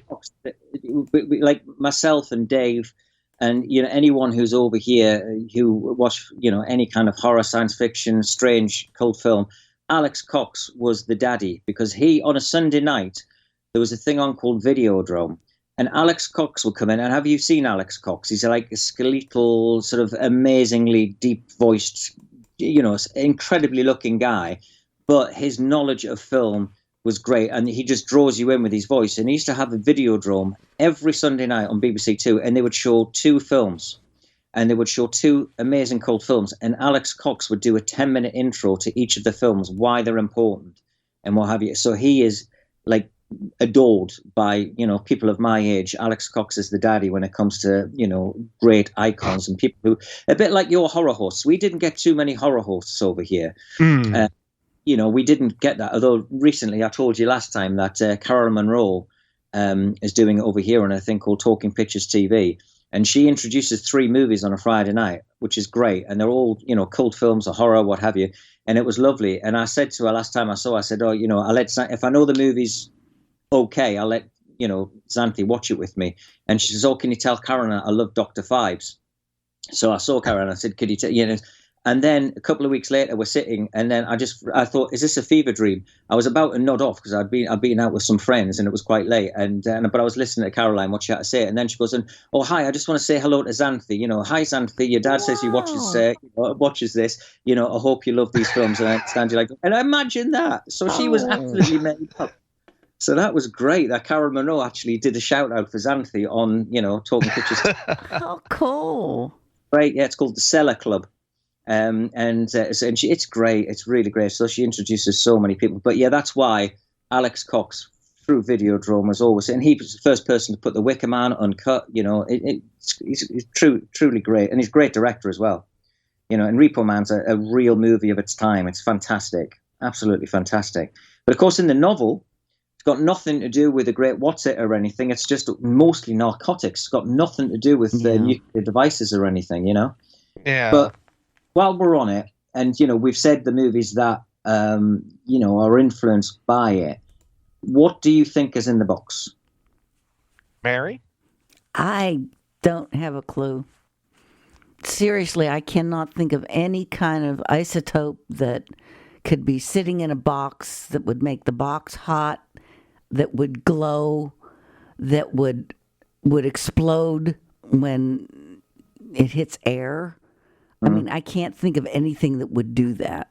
Oh, bless your heart, Mary. You're nuclear using power science. station. I wanted to ask see, you. that's my problem. I was using science. So the end of the movie was like, like, they're running into the water, and I'm thinking, jump under the water because it's it's a little bit of protection from the beta, that's coming off of whatever this.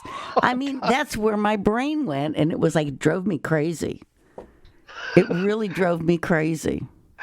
Okay, Mark, I actually expected Mary to have some problems with this because for the listeners who don't know, Mary and Vince both worked at have worked for a long time at nuclear facilities in the U.S. And if I'm not mistaken, Mary, you and Vince were both working in safety. In health physics. And by the way, that just terrifies the hell out of me that you have been anywhere near a nuclear facility.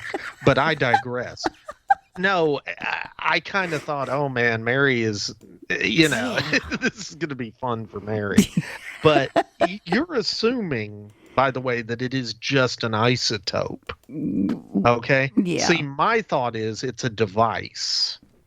That when you open it, it's going to explode. Opening it triggers it. Okay, you're thinking it's a little baby H bomb or something. We don't know that it's a baby H bomb. It may just be a super slow reaction H bomb. And so even there's a whole lot of folks out there who think that the whole world ended after they opened that box, and all they did by running outside was delay their death. Yeah, see, I didn't get that. That's the one thing I keep reading in all these reviews, that it's the end of the world, that's the beginning of the end, and they've wiped out civilization. And it's like, no. Which does make it the darkest film noir ever. Yeah, but having some scientific knowledge, I'm sitting there going, no. So it kind of ruined it for me. I didn't get that fatalistic end.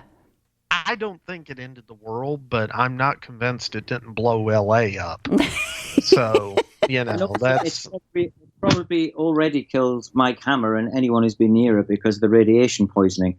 But, the one thing that, I took from this is that when Alex Cox watched this film, he thought it was specifically because the Manhattan Project was mentioned. And that obviously was the time travel thing, wasn't it? Where, they found some way of, moving time and what have you. And ships were disappearing and all that kind of stuff. So I thought it was some kind of alien device that had been found. And because obviously you'd had Area 54 and everything by this time. And I think we're at the height of, the alien invasion, the Reds under the bed and McCarthyism. And I think that it was saying that's what it is. Your government, who these people are hiding things from you. And that's why it was left in this case, in a locker room, which is really odd. But, hide it in plain sight is what people always say. Don't try and hide something where you can't find it. Always hide something in plain sight. But it's really, I love the fact that when Aldrich was asked about this, and they said, look, this was made at the height of, McCarthyism, Reds under the bed. What do you think it is? And he says, no, it's not anti-communist. He says it's anti-everything. It's anti-McCarthy for sure, but it's also anti-MacArthur. It was the president. I love the fact that he said that. It's just anti-everything. And that's why it's such a dark film. But, the thing was, so I sat down at the end of it. I'll never forget it. I was sitting on the settee, my granddad in his usual chair, and we were having our chalk ice at the end of it. And he turned around to me and he said, what did you think? And I was like, I said, that was incredible. I absolutely loved that film. He said, what do you think was in the box? And I said, is it a nuclear? Is it something alien or what have you? He said, no. He said, I think it's the head of the Medusa because they mention it in there. And he said, if you think about it, every time that voice, it goes, there's that really strange sound. Yes. Is it? And I've always liked it, even though there's like a glow. It's Medusa's eyes, and they're so bright that's why she bursts instead of into salt or into stone, she bursts into flame. And so I always loved the fact that he thought it was the head of Medusa. But that's what they actually call some isotopes. So who knows? I think it is something, but either the head of Medusa, which is my favorite, or I think it was something extraterrestrial, which is again touched on the last, not the Indiana Jones about to come up, but in the last one, there were things which were, you know, they were magnetic and everything was something very hot. And even Indiana Jones says that, you know, where they're looking for it and it's magnetic. Do you remember that scene at the beginning of the last film? And everything, he gets all the pellets out, and all the pellets were metal, and they go towards it and what have you. And he says, "Oh, it's hot. You know, it feels hot. You know, it's just one of those things." And I think it's had, you know, a huge impact. Full stop. But everyone can make their own, you know, judgment about what's in the box. And this film has so many characters and scenes in it that I thought they were all from different films. And when I hadn't watched it for a long time, and when I saw Nicky, you know, va-va-boom, I thought that was from a completely different movie. You know, and I thought, I can't believe that's in here as well. And the little guy who gets beaten up that Mike Hammer keeps going back to, I thought that was in a different film. You know, there were so many. But I remember that Gabrielle, who's the one at the end, who, you know, who actually opens a box, she's unhinged. Yeah. And I remember as a kid thinking, she's the one person that I don't think is acting very well. But now watch it again, she's obviously unhinged. And I think she's quite brilliant in it. And she carries it off because she's so screwed up. You know, there's that young girl in a movie that we did together called Coogan's Bluff. Yeah. And she went at the pitch into an orange peel. She looks like she's a 60s version of Gabrielle in this film, you know, totally unhinged, you know, wanting the violence, being part of it and what have you. You know, it's quite amazing. But I love the fact that, you know, you both came up with a different thing. So you think it's some kind of device, Nick? Yeah, Mary, You don't think it's some kind of doomsday device, but maybe not full on doomsday. I don't know, but you know, I don't know. The alien aspect works for me also because, you know, like you said, this is, you know, Roswell, flying saucers, UFOs, science in the 1950s. It was very strange.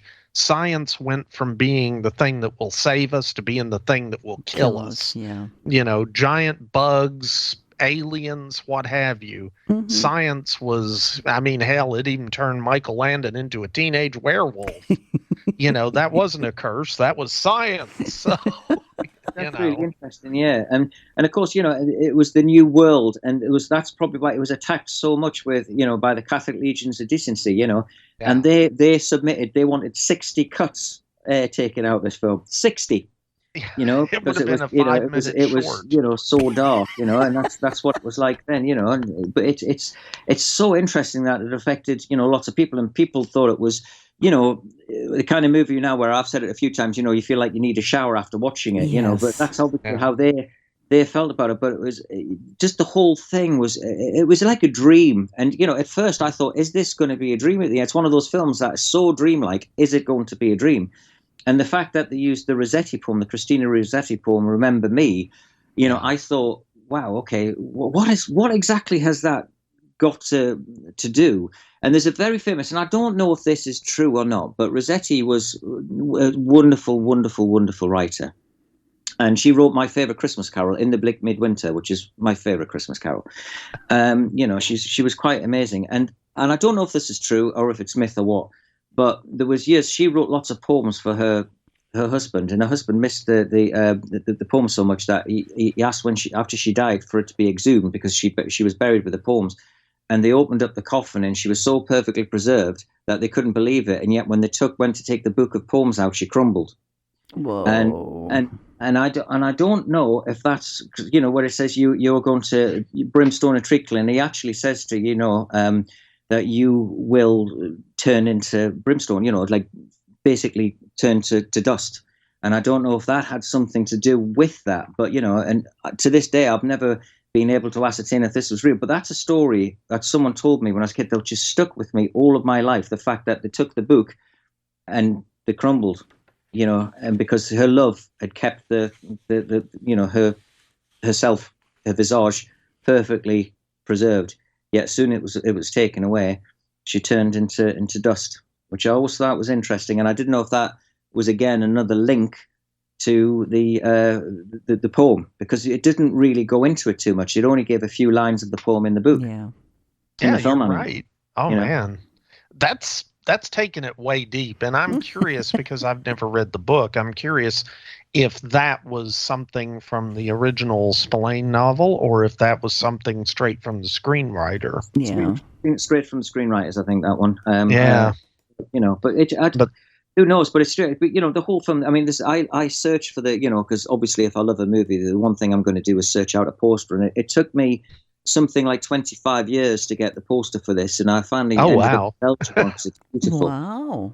Absolutely stunning. And I got it from someone in Belgium, and she found it. It was a lovely story. So I asked, she says, is there a poster you want? I said, yeah, I want the Belgian poster for Kiss Me Deadly because it's so beautiful. And the Deadly has got this big lipstick on it. It's like a kiss on it. It's wonderful. And she got it from a cinema which had been, it was going to be knocked down, and she found it in a sort of a projection booth, and it was perfect. And it'd been there since it was shown in 1955. How great is that? So I love that. So that's one of my treasured posters that I've got. Wow. So yeah, but everything about this movie to me is like nigh on perfection. And you're talking about science taking over, Nick. This is the first time you'll ever see a telephone answering machine. I know. That. I love that. A reel-to-reel telephone answering machine. Amazing as that. Well, and that brings up a thing. Okay, Mike Hammer was making bank with his sleazy detective work in this. Because he had this super nice apartment, driving that, what was it, little Jaguar? Yeah. I mean, he was doing well. Yeah. And that's the thing, because there's those scenes where he would go to the window and he would look out, and it's like he's looking down on Los Angeles. And I really felt like it was, they were trying to say, and he lowers himself down into this seedy underworld because that's where he likes to be. Mm-hmm. The one thing I didn't understand about his character was everything. Well, yeah. He's like sleazy, and he talks really rough, but he lives in that apartment, and he understands like the opera connections and the song connections. He understands the poetry. It's like he shouldn't. He knows the ancient Greek as well about Cerberus being there at the gates of hell. Exactly. Which goes back to what you're saying, Nick. Cerberus at the gates of hell, looking down onto the Slee city, which is like, Hell is a City, I think, was one of the great film noirs as well.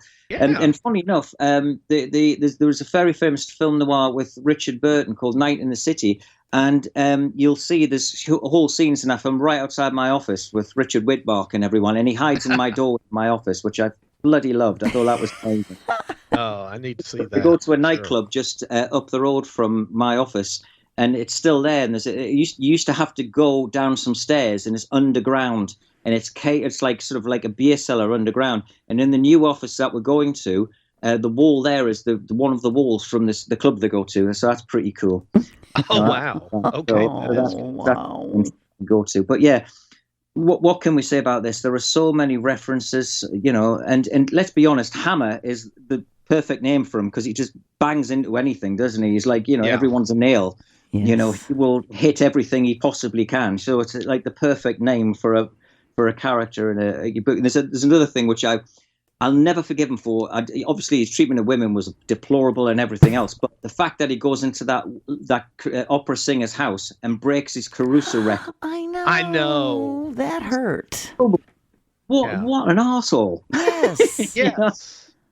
Just horrific. I can't believe that he did that. And I watched that scene. I was thinking, imagine that would be with the Beatles album now. You've got your 1963 original Please Please Me, and he's breaking it in half.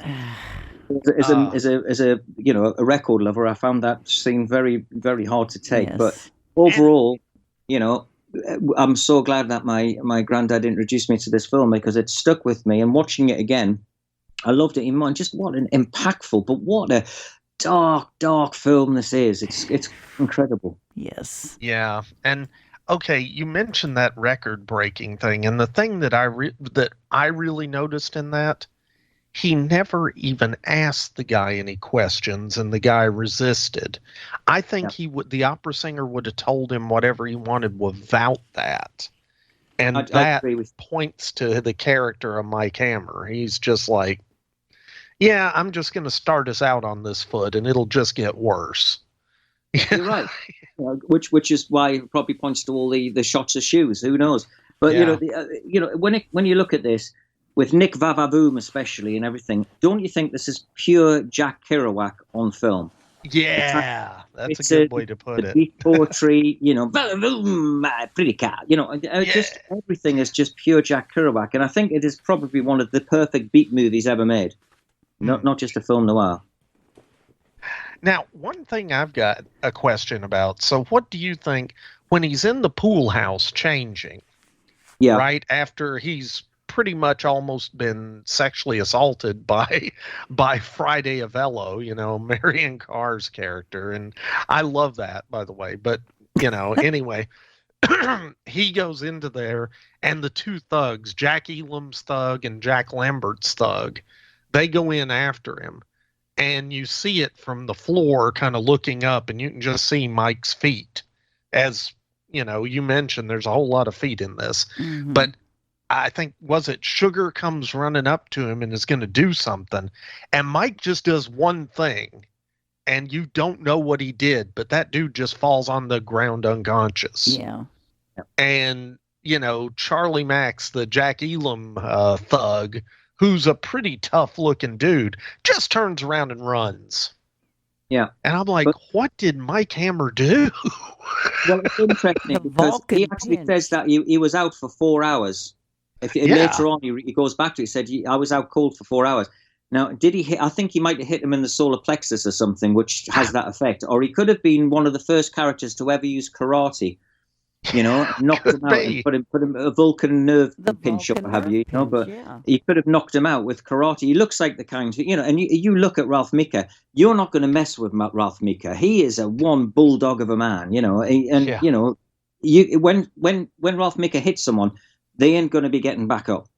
Yeah, he's like a powerhouse. The way suits are cut to bring that out as well is quite brilliant. So perhaps the solar plexus or something even worse than that. But it's wonderful because that shot again. Did Sergio Leone look at that amazing shot where it zooms into Jack Elam's eyes? And he's got slight cock boss eyes, hasn't he, Jack Elam? And he used that shot for the opening of Once Upon a Time in the West. Exactly the same character. Yeah. Exactly the same shot. That was reused by Sergio Leone later on. Again, how many films has this specific film, and just that, to me, is a tribute to Laszlo, the cinematographer. Yeah, absolutely. The Laszlo stuff is truly great because I know you love your black and white and you love a good shadow shot or what have you, Mary. But there's lots in this, and it's just, as I said, the thing that the juxtaposition between these is the fact that it's when it's shot on the stairs, it'll be behind the banister. It's not a clean shot. There's no clean shots in this film. They're always from strange angles or behind things. And is that because as a viewer, you are sort of following this around? It's as though you're involved with it. It feels as though when you're watching it, you're hiding behind something, watching this happen, which I find fascinating. Well, on that, Nick, should we cover sort of quickly? We've touched on Aldrich, but it's worth mentioning that kind of thing, and then we'll just get into your synopsis because I'll have to head off in about 25 minutes or so. No, that works. Okay. So sorry, Kiss Me Deadly. So, okay, this film, I mean, it opens up different, and it just gets weirder from there. So you got Cloris Leachman in her premiere. This is introducing Cloris Leachman. Yes. And she's just running down the road. She's barefoot, bare-legged, wearing a trench coat. And what you realize later is she's naked under the trench coat. Of course, they can't show that, but, that's what's going on. And no car will stop for her. And so finally she decides to step out in front of a car. And she steps out in front of Mike Hammer's car, it turns out. And he almost runs her over, and he kind of goes off the side of the road, and his car won't start. So he's having to crank it, and she comes over, and he begrudgingly decides he'll give her a lift to the next bus stop. And as they're driving along, she's picking up little bits of information about him. Like, this was back in the day when a lot of times you would put the registration for your car on the steering column. So she picks up his name and address off of that, and somehow or other is able to quickly write him a letter. But when nobody's looking, but they're talking, and you can tell that he is not a nice guy, but he's tolerant. He's doing something to help her out. And I'm not sure he isn't thinking that he might get a little something from it later. Yeah. But then they come to a police stop, and the police are looking for a woman in a trench coat who's run away from an insane asylum. Uh-oh. So he, and instead of turning her in, he goes along with her, and he pretends it's his wife and that she's been asleep. And so the cops just let him go, completely ignoring the fact that it's a blonde woman in trench coat that they're looking for. And so they drive off, and I don't know, maybe she senses that the baddies are going to get her or whatever, but she's like, listen, if I don't make it to this bus stop, just remember me. And they had discussed poetry and the fact that she was named after her favorite poet, and it was, and Christina Rossetti. Yeah, that's it, Christina Rossetti, and she's Christina Bailey. And all of a sudden they get stopped, and Hammer gets knocked out, and the next thing you know, he wakes up, and we have the start of the many, many shoe scenes in this film, which is Hammer's laying on the bed, and you see the shoes all around him, and you see this guy with a pair of vice grip pliers. And those are just, if you want a torture device from a toolbox, vice grip pliers are going to be your toy. That's they're pretty horrible. And so you can see her legs hanging off the side of a bed or something, and they are just twitching and shaking, and then they stop. And Hammer, he's pretty much out of it. He wakes up long enough to kind of pick up on all this, and then he passes back out. They stuff him and Cloris Leachman, Christina in a car into Hammer's car and send it rolling off a cliff. And it bursts into flames, but somehow he survives. Most likely he's thrown clear. And more to the point, when you see her body later, most likely she was thrown clear too, because there wasn't a mark on her when they had her in the morgue. But anyway, so he's out for several days, and he comes to, and his secretary is there, Velda, and also his, I don't know if I want to say his friend, but how about his associate who's a policeman, Lieutenant Pat Murphy, and that was Wesley Addy. And his connection. What? His connection, maybe. With his connection. That's a good way to put it. Well, his connection says, all right, listen, Mike, we got some people that want to talk to you. And it's like the interstate crime, commission or whatever. And he refuses to give them any real information. And his buddy knows him, and he says, look, Mike, you can't go after these people on your own. This is not a time for vigilante justice, whatever. Mike isn't having any of it. And I think there's a combination of things going on here. One, he's really, really, really unhappy that they did that to him. Two, he's not happy that this woman that he was with, and I think his character was the kind of possessive character that, okay, she's with me, you messed with her. Now that's, I don't think there was a lot of altruism in this. It was more a personal thing, like his pride was hurt. Yeah. And then there was the fact that he figures there's got to be some kind of financial angle in this because everybody's way too interested. Yeah. So he goes to see his buddy, Nick Vavaboom, in his garage. Nick Vavaboom. And I actually had to look it up because I thought it was Eli Wallach. Yeah, I can see that. Yeah. You thought it was what? Eli Wallach. Oh, really? Yeah, and it's not. But, it was an actor named Nick Dennis, actually, who, it's funny, he plays Nick, and his name's Nick, so I guess it wasn't hard to remember his character name.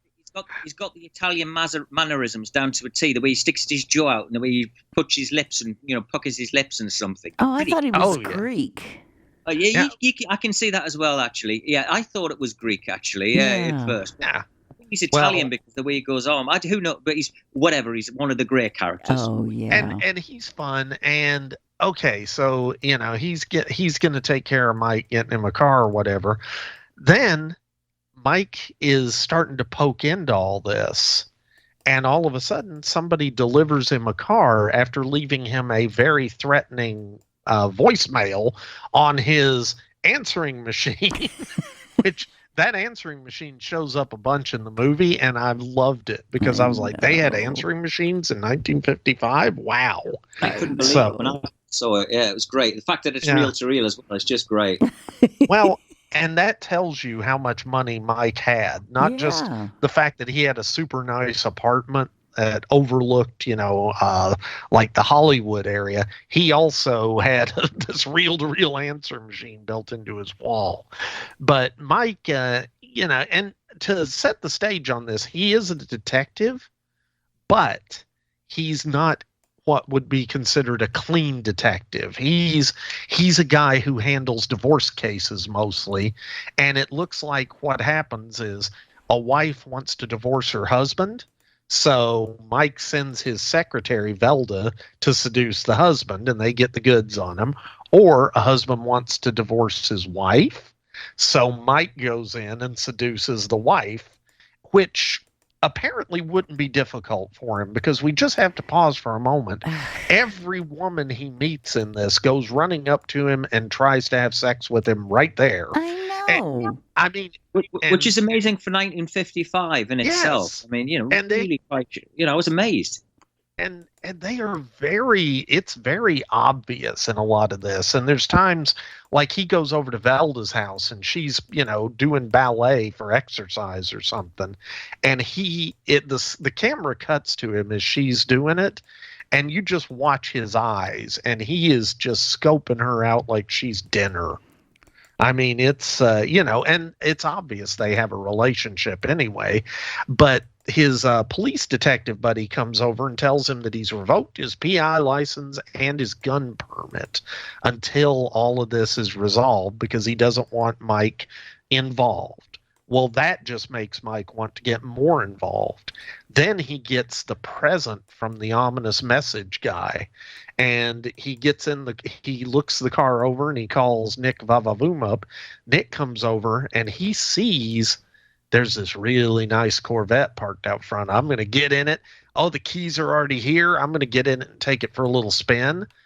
Mike stops him just in time, because sure enough, there are sticks of dynamite wired to the starter. And so Nick's like, oh man, well, let's, now is it safe? And he's like, yeah, it's safe. And I don't know how Mike understood that it was safe, but he kind of did. So they drive over to Nick's garage, and Nick's trying to get him to speed up and, really show what this Corvette can do. And he's like, no, we need to go to the garage first because there's another bomb. And Nick's like, what? Yeah. And it turns out Mike was right. There was a bomb in there wired to the speedometer. And it was kind of a reverse speed situation, because if he'd gotten the car up to a certain speed, it would have blown up. And as Mike says, yeah, that was the bomb we were expected to find. I'm looking for the one that we weren't expected to find. And then he scored his Corvette, which I think is pretty cool. And apparently it's a very, very rare Corvette. But anyway, Mike spends the rest of the film kind of almost most of the time lazily chasing after these leads and stuff. And people keep getting in his way. And the leads that he gets, he shows up and just beats the crap out of so many people trying to get information. And it all leads him to Christina's roommate, Lily Carver, played by Gabby Rogers. And Gabby had a very distinct voice, I will add. She was in this film, one thing... That's why I thought she was a bad actress at first, Nick. And then I know she was playing it brilliantly. Well, she was playing it brilliantly, and also English wasn't her first language. She was German-born, and she'd immigrated to the U.S. to become an actress. And, and it's funny because apparently the director, when they were talking about the character, Robert Aldrich, had kind of gone and said, okay, well, she's a lesbian. And so... the actress Gabby, she actually went in and cut her hair short into this pixie cut. And when she would show up on set, she apparently showed up dressed kind of masculinely, and then they re-wardrobed her.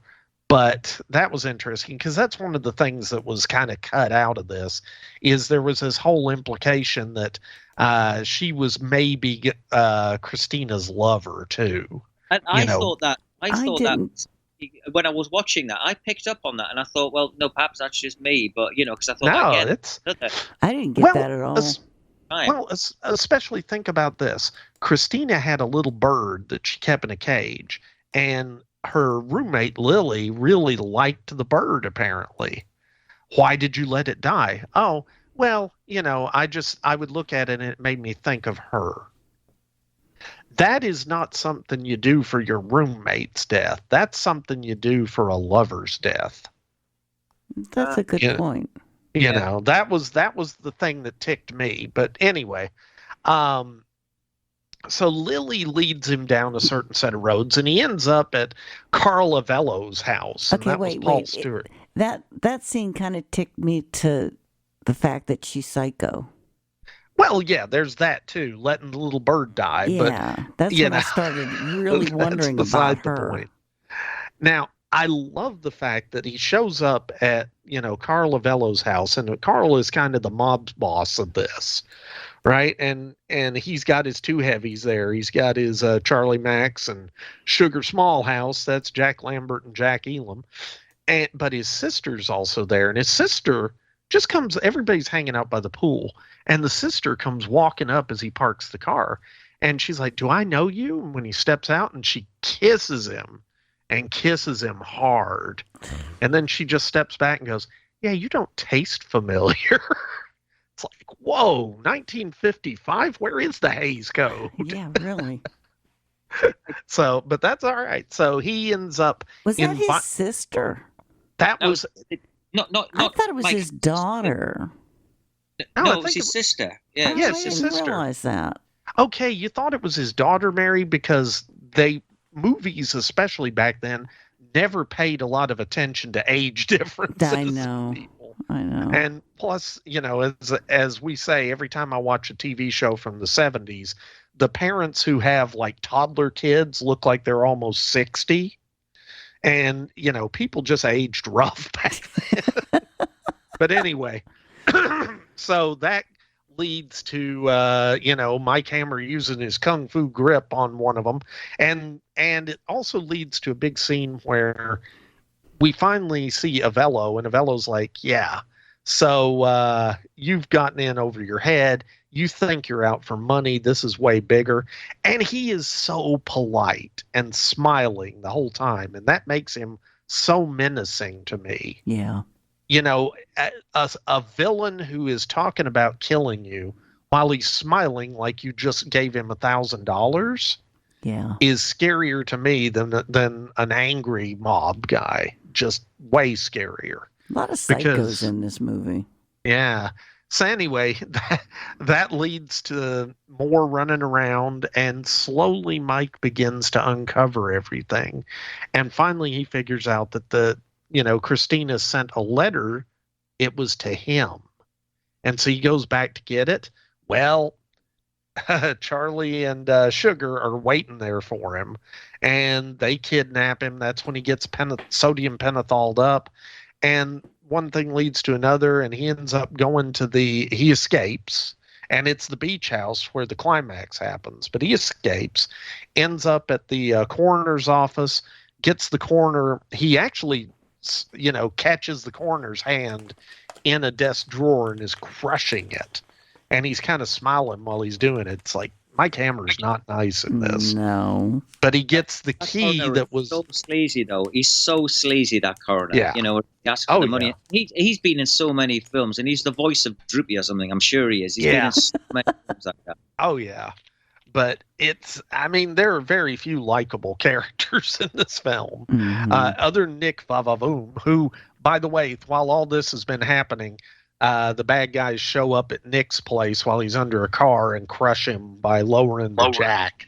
Yeah. And it's a real sad bit. But it is, because what happened about that is because he's escaped once, you automatically think, well, he's going to live through this. And if they were going to do another, thing that always amazes me, they didn't make a follow-up to this with Mike Hammer, specifically with Ralph Meeker in the role, because he was so great in it. And I think had they done that, so obviously Vavavoom Nick would have been in there. He would have been a recurring character. So yeah. It's a strange thing that they killed him off, and I was gutted when that happened. I remember the first time, and rewatching it again, still upset about it. I know. I liked him. He's one of the nice people. So all this finally, and this, it actually kind of sets Mike off. Before, he was not as just hardcore into this, but now he's out for more revenge, because I think Nick was one of his only true friends, and he was kind of a foil to Mike's dark side. You had this really happy-go-lucky mechanic, and now that guy's dead, and that's pretty much all the happy stuff in Mike's life is gone. It's just all these women that can't stop pawing at him, and that's it. And he's trying to protect Lily Carver at the same time. Velda is jealous and at the same time willing to do whatever it takes to help him. And he takes this key that he's got, heads to the Hollywood Athletic Club, muscles his way in there, and that's when he finds the MacGuffin, and it burns his arm when he opens it. And we know bad stuff is going on at that point.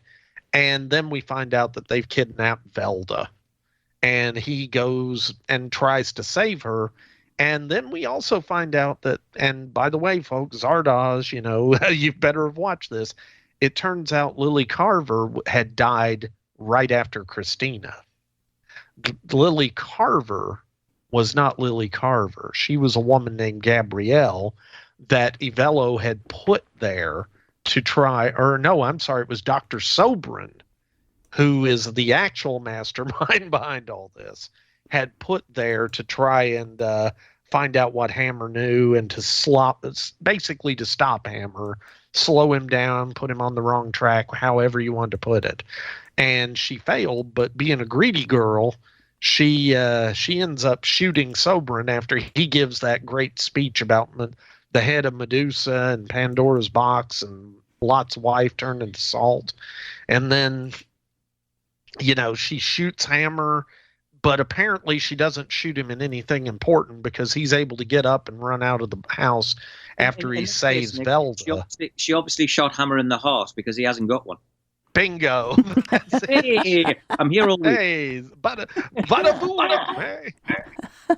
So now, and then of course she opened the box and we actually see her bursting into flames, which is ridiculously unexpected for that time period. And, and then they run out of the house and the film ends with them in the water looking at the house exploding. And yeah, it is just such a good movie. And I'm going to say I enjoy the hell out of it because it is just so well shot. Yeah. And just so cool to see. Yes. Yeah, it's great. And it's interesting. Obviously, I don't need to say how much I adore this film. I truly love it. It's one of my all-time favorite films. But, we're touching on relationships there and Nick and how lovely he is. And I think Nick is the only male person who likes Mike Hammer because Nick loves cars more than anybody else. Or above everything else. He doesn't have lady friends. He loves cars. And because that, all the males in this film are jealous of Mike Hammer and the way he affects women. So therefore, every male person in this hates Mike Hammer from the get-go, whereas Nick isn't bothered because his true love is cars. And I think that's why they were so close. And that's why when he does go, it's a big turning point in the film. And Mike totally changes from that point, because he wants revenge on his only friend. And I think that's what makes it. It turns into a revenge story, science fiction story, film noir, everything, all of the above, and that's why it's a masterpiece. I totally agree. And that's a very good point. And I have one more thing to add quickly. Because while we've been doing this, I've been looking at those locations because I kind of assumed that most of them were gone. Yeah. Most of them are not gone. In fact, the Angel's Flight is a landmark, historic, 2.6-foot narrow gauge funicular railway. Yes. And it still runs in Bunker Hill, Los Angeles. I would love to go and see that. Yep. I would love it to has go there. it has 2 streetcars named Olivet and Sinai. Yeah. Wow, So there that's you go. Really cool. Really cool. Well, Yeah. thanks for that excellent synopsis, Nick. That was really good. And obviously, unfortunately, I've got a va-va-boom across London now to go to the Chelsea Flower Show and help Emma and paint a beehive and paint a stall and everything and see what's happening. So at that point, if you're going to do a competition, guys, I will leave you here. Anyone who's listening, please don't be in shock. I know I'm leaving within 2 hours. I know. Myself, but there we go. Especially because it's one of my all-time favorite movies. But do you know what? I think we covered that quite well, and I think we covered all of the key points, that we need to do. But the key thing is, because this film is so great, please, if you're listening, go and watch it yourselves, because this film needs to get a shout out. Obviously, lots of key people like it, like Tarantino and Cox and everyone like that, and obviously Spielberg. But at the end of the day, it's a hidden gem, and it really does worth, sort of unearthing and watching again, giving it a good polish. So it's like coal before a diamond, because it's that dark, and it is noir. So that's what we want at the end of the day. And that fabulous analogy, I will leave you. Bye. Bye. All right. Well, thank you, Mark, and have a wonderful time at the Flower Show, and love to the family. Indeed, but before I go, I had a couple of ideas that I can't believe we haven't done. There's still a couple that we really need to do, and one I thought of the other day that I cannot believe, and correct me if I'm wrong, that you haven't done, which is the Highlander. That is we have not touched the Highlander, and you're right. Is that the one where he lives forever? Yes, yes, yeah. There can be only one. I mean, we really should do that. That would be a great one to do. And the other one is The Mist, which is quite dark. But what we'll do as well, obviously, I'll try and do one more before Halloween if we can, if we have time. But if not, the Halloween one this year, I'll definitely get Maddie on, and we'll do The Vampire Lovers or Frankenstein, The Monster from Hell. One of the two or both. It doesn't really matter. But we'll just talk to her about her time in Hammer, so we can cover both movies off with that. But I'll definitely get her.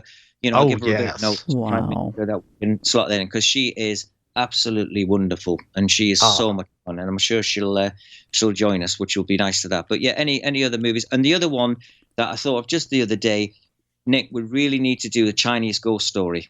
That's yes. The what? The more I think about it, the more we definitely need to do that one. You will love the Chinese Ghost Story. It's a masterpiece. Never even heard of it. Well, not many people have, unless they're listening to this cast, but it's it's a gem. No, it is, and I totally agree. We need to do that one. And you're right. I hadn't thought of that. But listen, Mark, wonderful day. Thank you so much for being on, as always. Yes. Guys, and we'll catch up in the Tunis and keep watching the skies. Yes, sir. Later. All right. Bye. Have fun. Bye. Bye.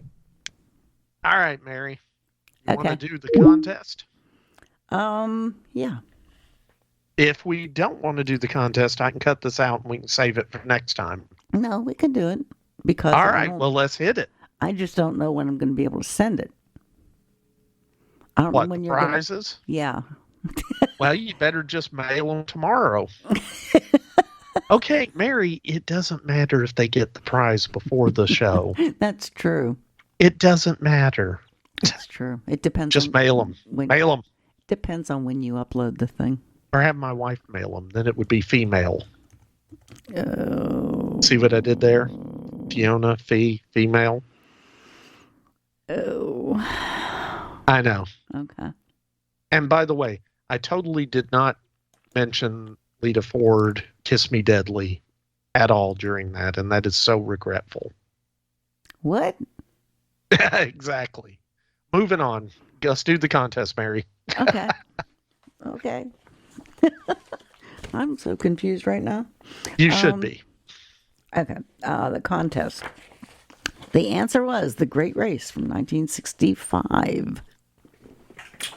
And we have some good prizes. We do? Yes. First one is from Santitito. It's his surprise package. It's a surprise to us, too. So please send us photos of what goodies he sent. And he sent some good goodies. And he also wants to give a warning that if you don't send your photos in your prize package, the next time might get a little smaller. So. Uh-oh. And the winner is... Good. I was hoping it wasn't going to be Santitito. Dave Alito. All right. And he's the Dave from Atlanta that you met at the Monster Bash last year. Yes. Yes, that's him.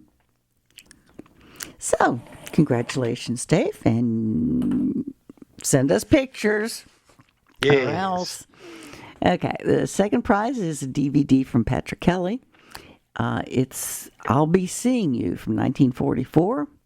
A soldier suffering from combat fatigue meets a young woman on Christmas furlough from prison, and their mutual loneliness blossoms into romance. It stars Ginger Rogers, Joseph Cotton, Shirley Temple, Spring Byington, and John Derrick. And the winner is Christopher Page. Boy, he's not in a lot of stuff anymore. Hey. Huh. Okay. Third prize has been donated by Juan from the Creepy Swamps and from fifthdimensionfilms.net. That's the number. What's that web address? The number 5, THDIMENSIONFILMS.net. Visit him. If you want a movie, he probably has it or can find it for you. This movie is a British science fiction disaster film called The Day the Earth Caught Fire from 1961. And it's appropriate for now for this movie. When the U.S. and Russia unwittingly test atomic bombs at the same time, it alters the nutation, the axis of rotation of the Earth. It stars Janet Monroe, Leo McKern, and Edward Judd. And the film was partly made on location in London and Brighton. I may have to watch this before I give it away.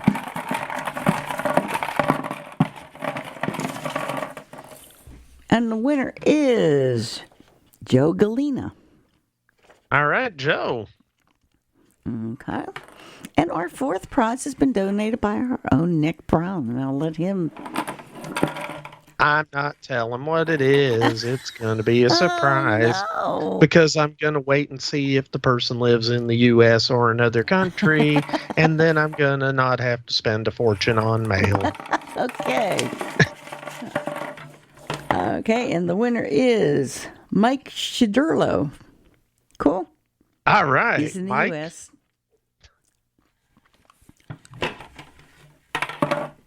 Are you still there? I am still here. Okay. It suddenly went very quiet. I went, well, that's because I just said, all right, Mike, and that was all I had to say. All right, we got any feedback, Mary? Oh, yes, we do.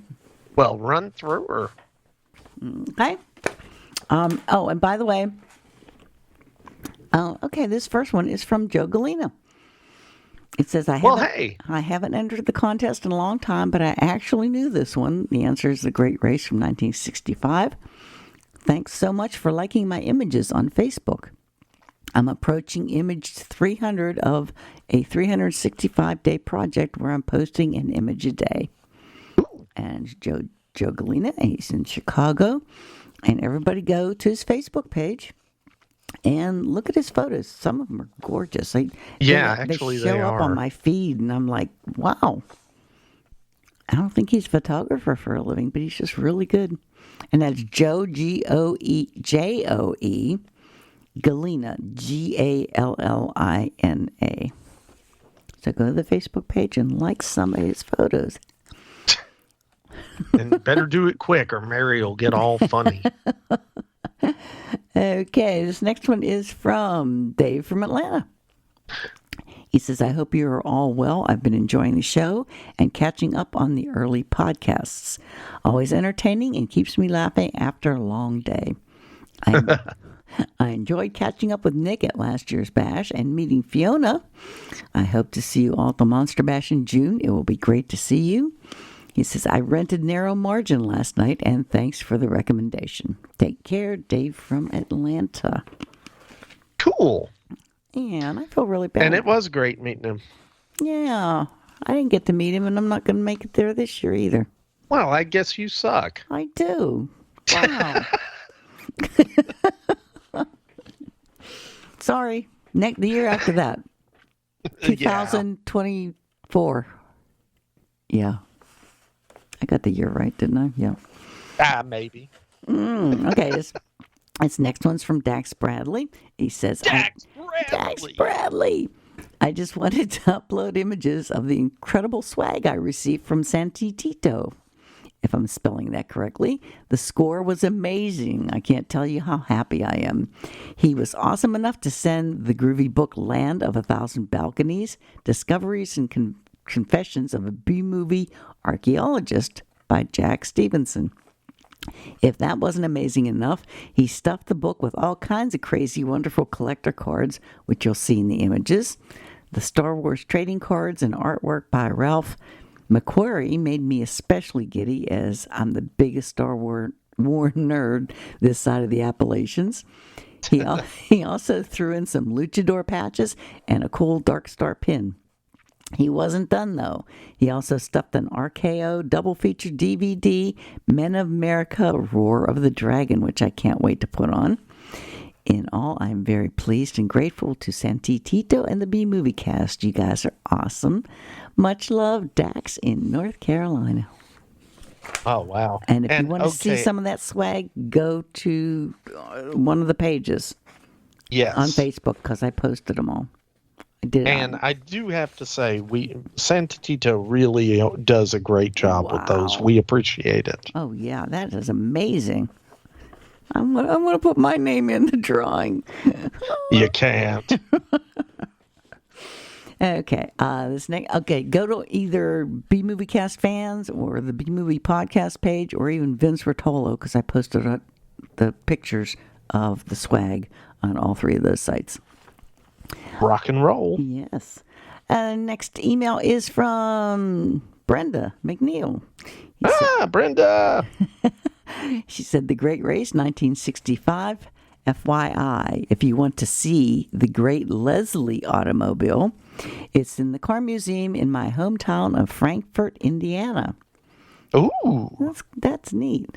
Apparently, Tony Curtis was having difficulty driving a stick, so they dropped an automatic transmission in it.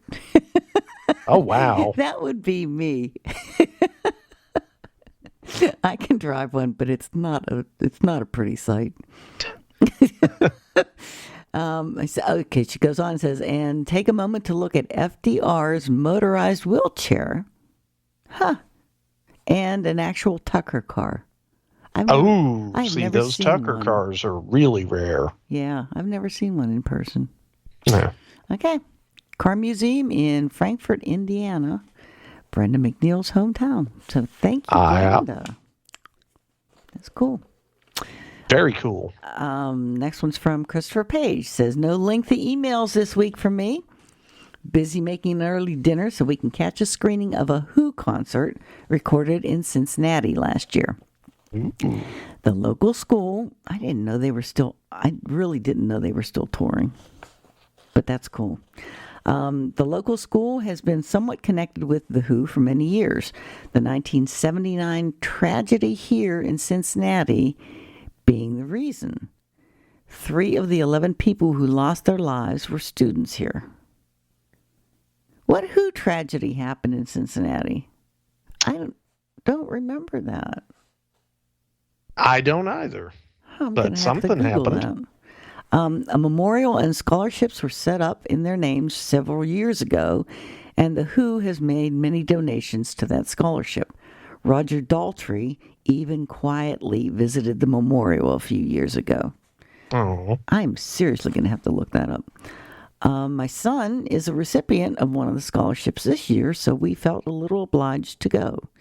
And it's a Who concert, so... And to clarify, the screening is being put on by the Memorial Committee, who received permission from The Who. Cool. That is cool.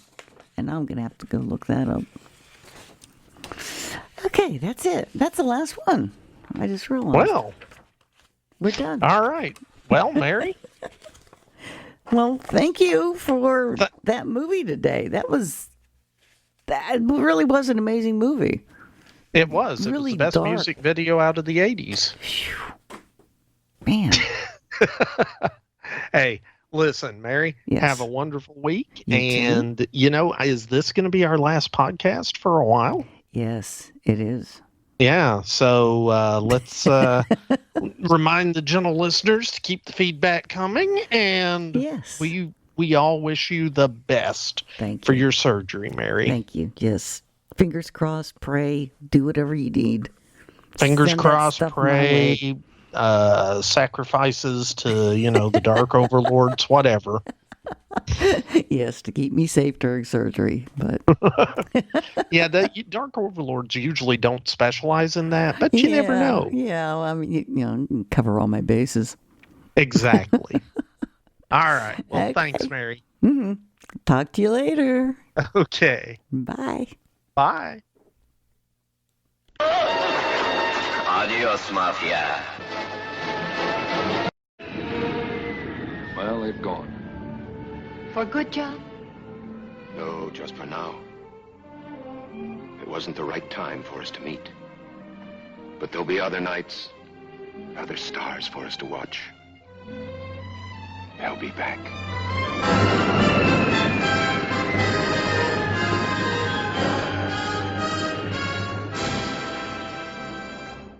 The ghosts are moving tonight, restless, hungry. All right, fellas, here's your story. Greetings, my friend.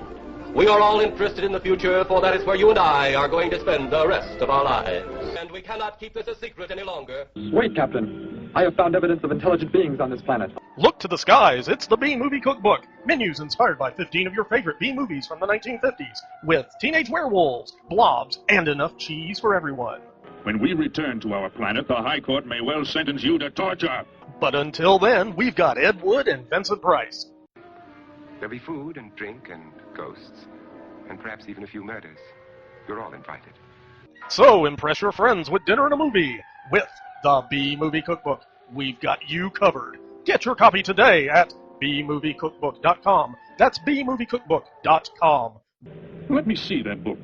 I am interested to see what sways your mind so heavily. Sure thing, just visit bmoviecookbook.com. Anybody around here want some coffee?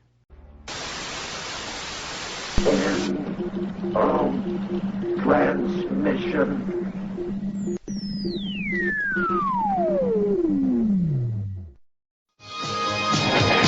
The good guys always win, even in the 80s.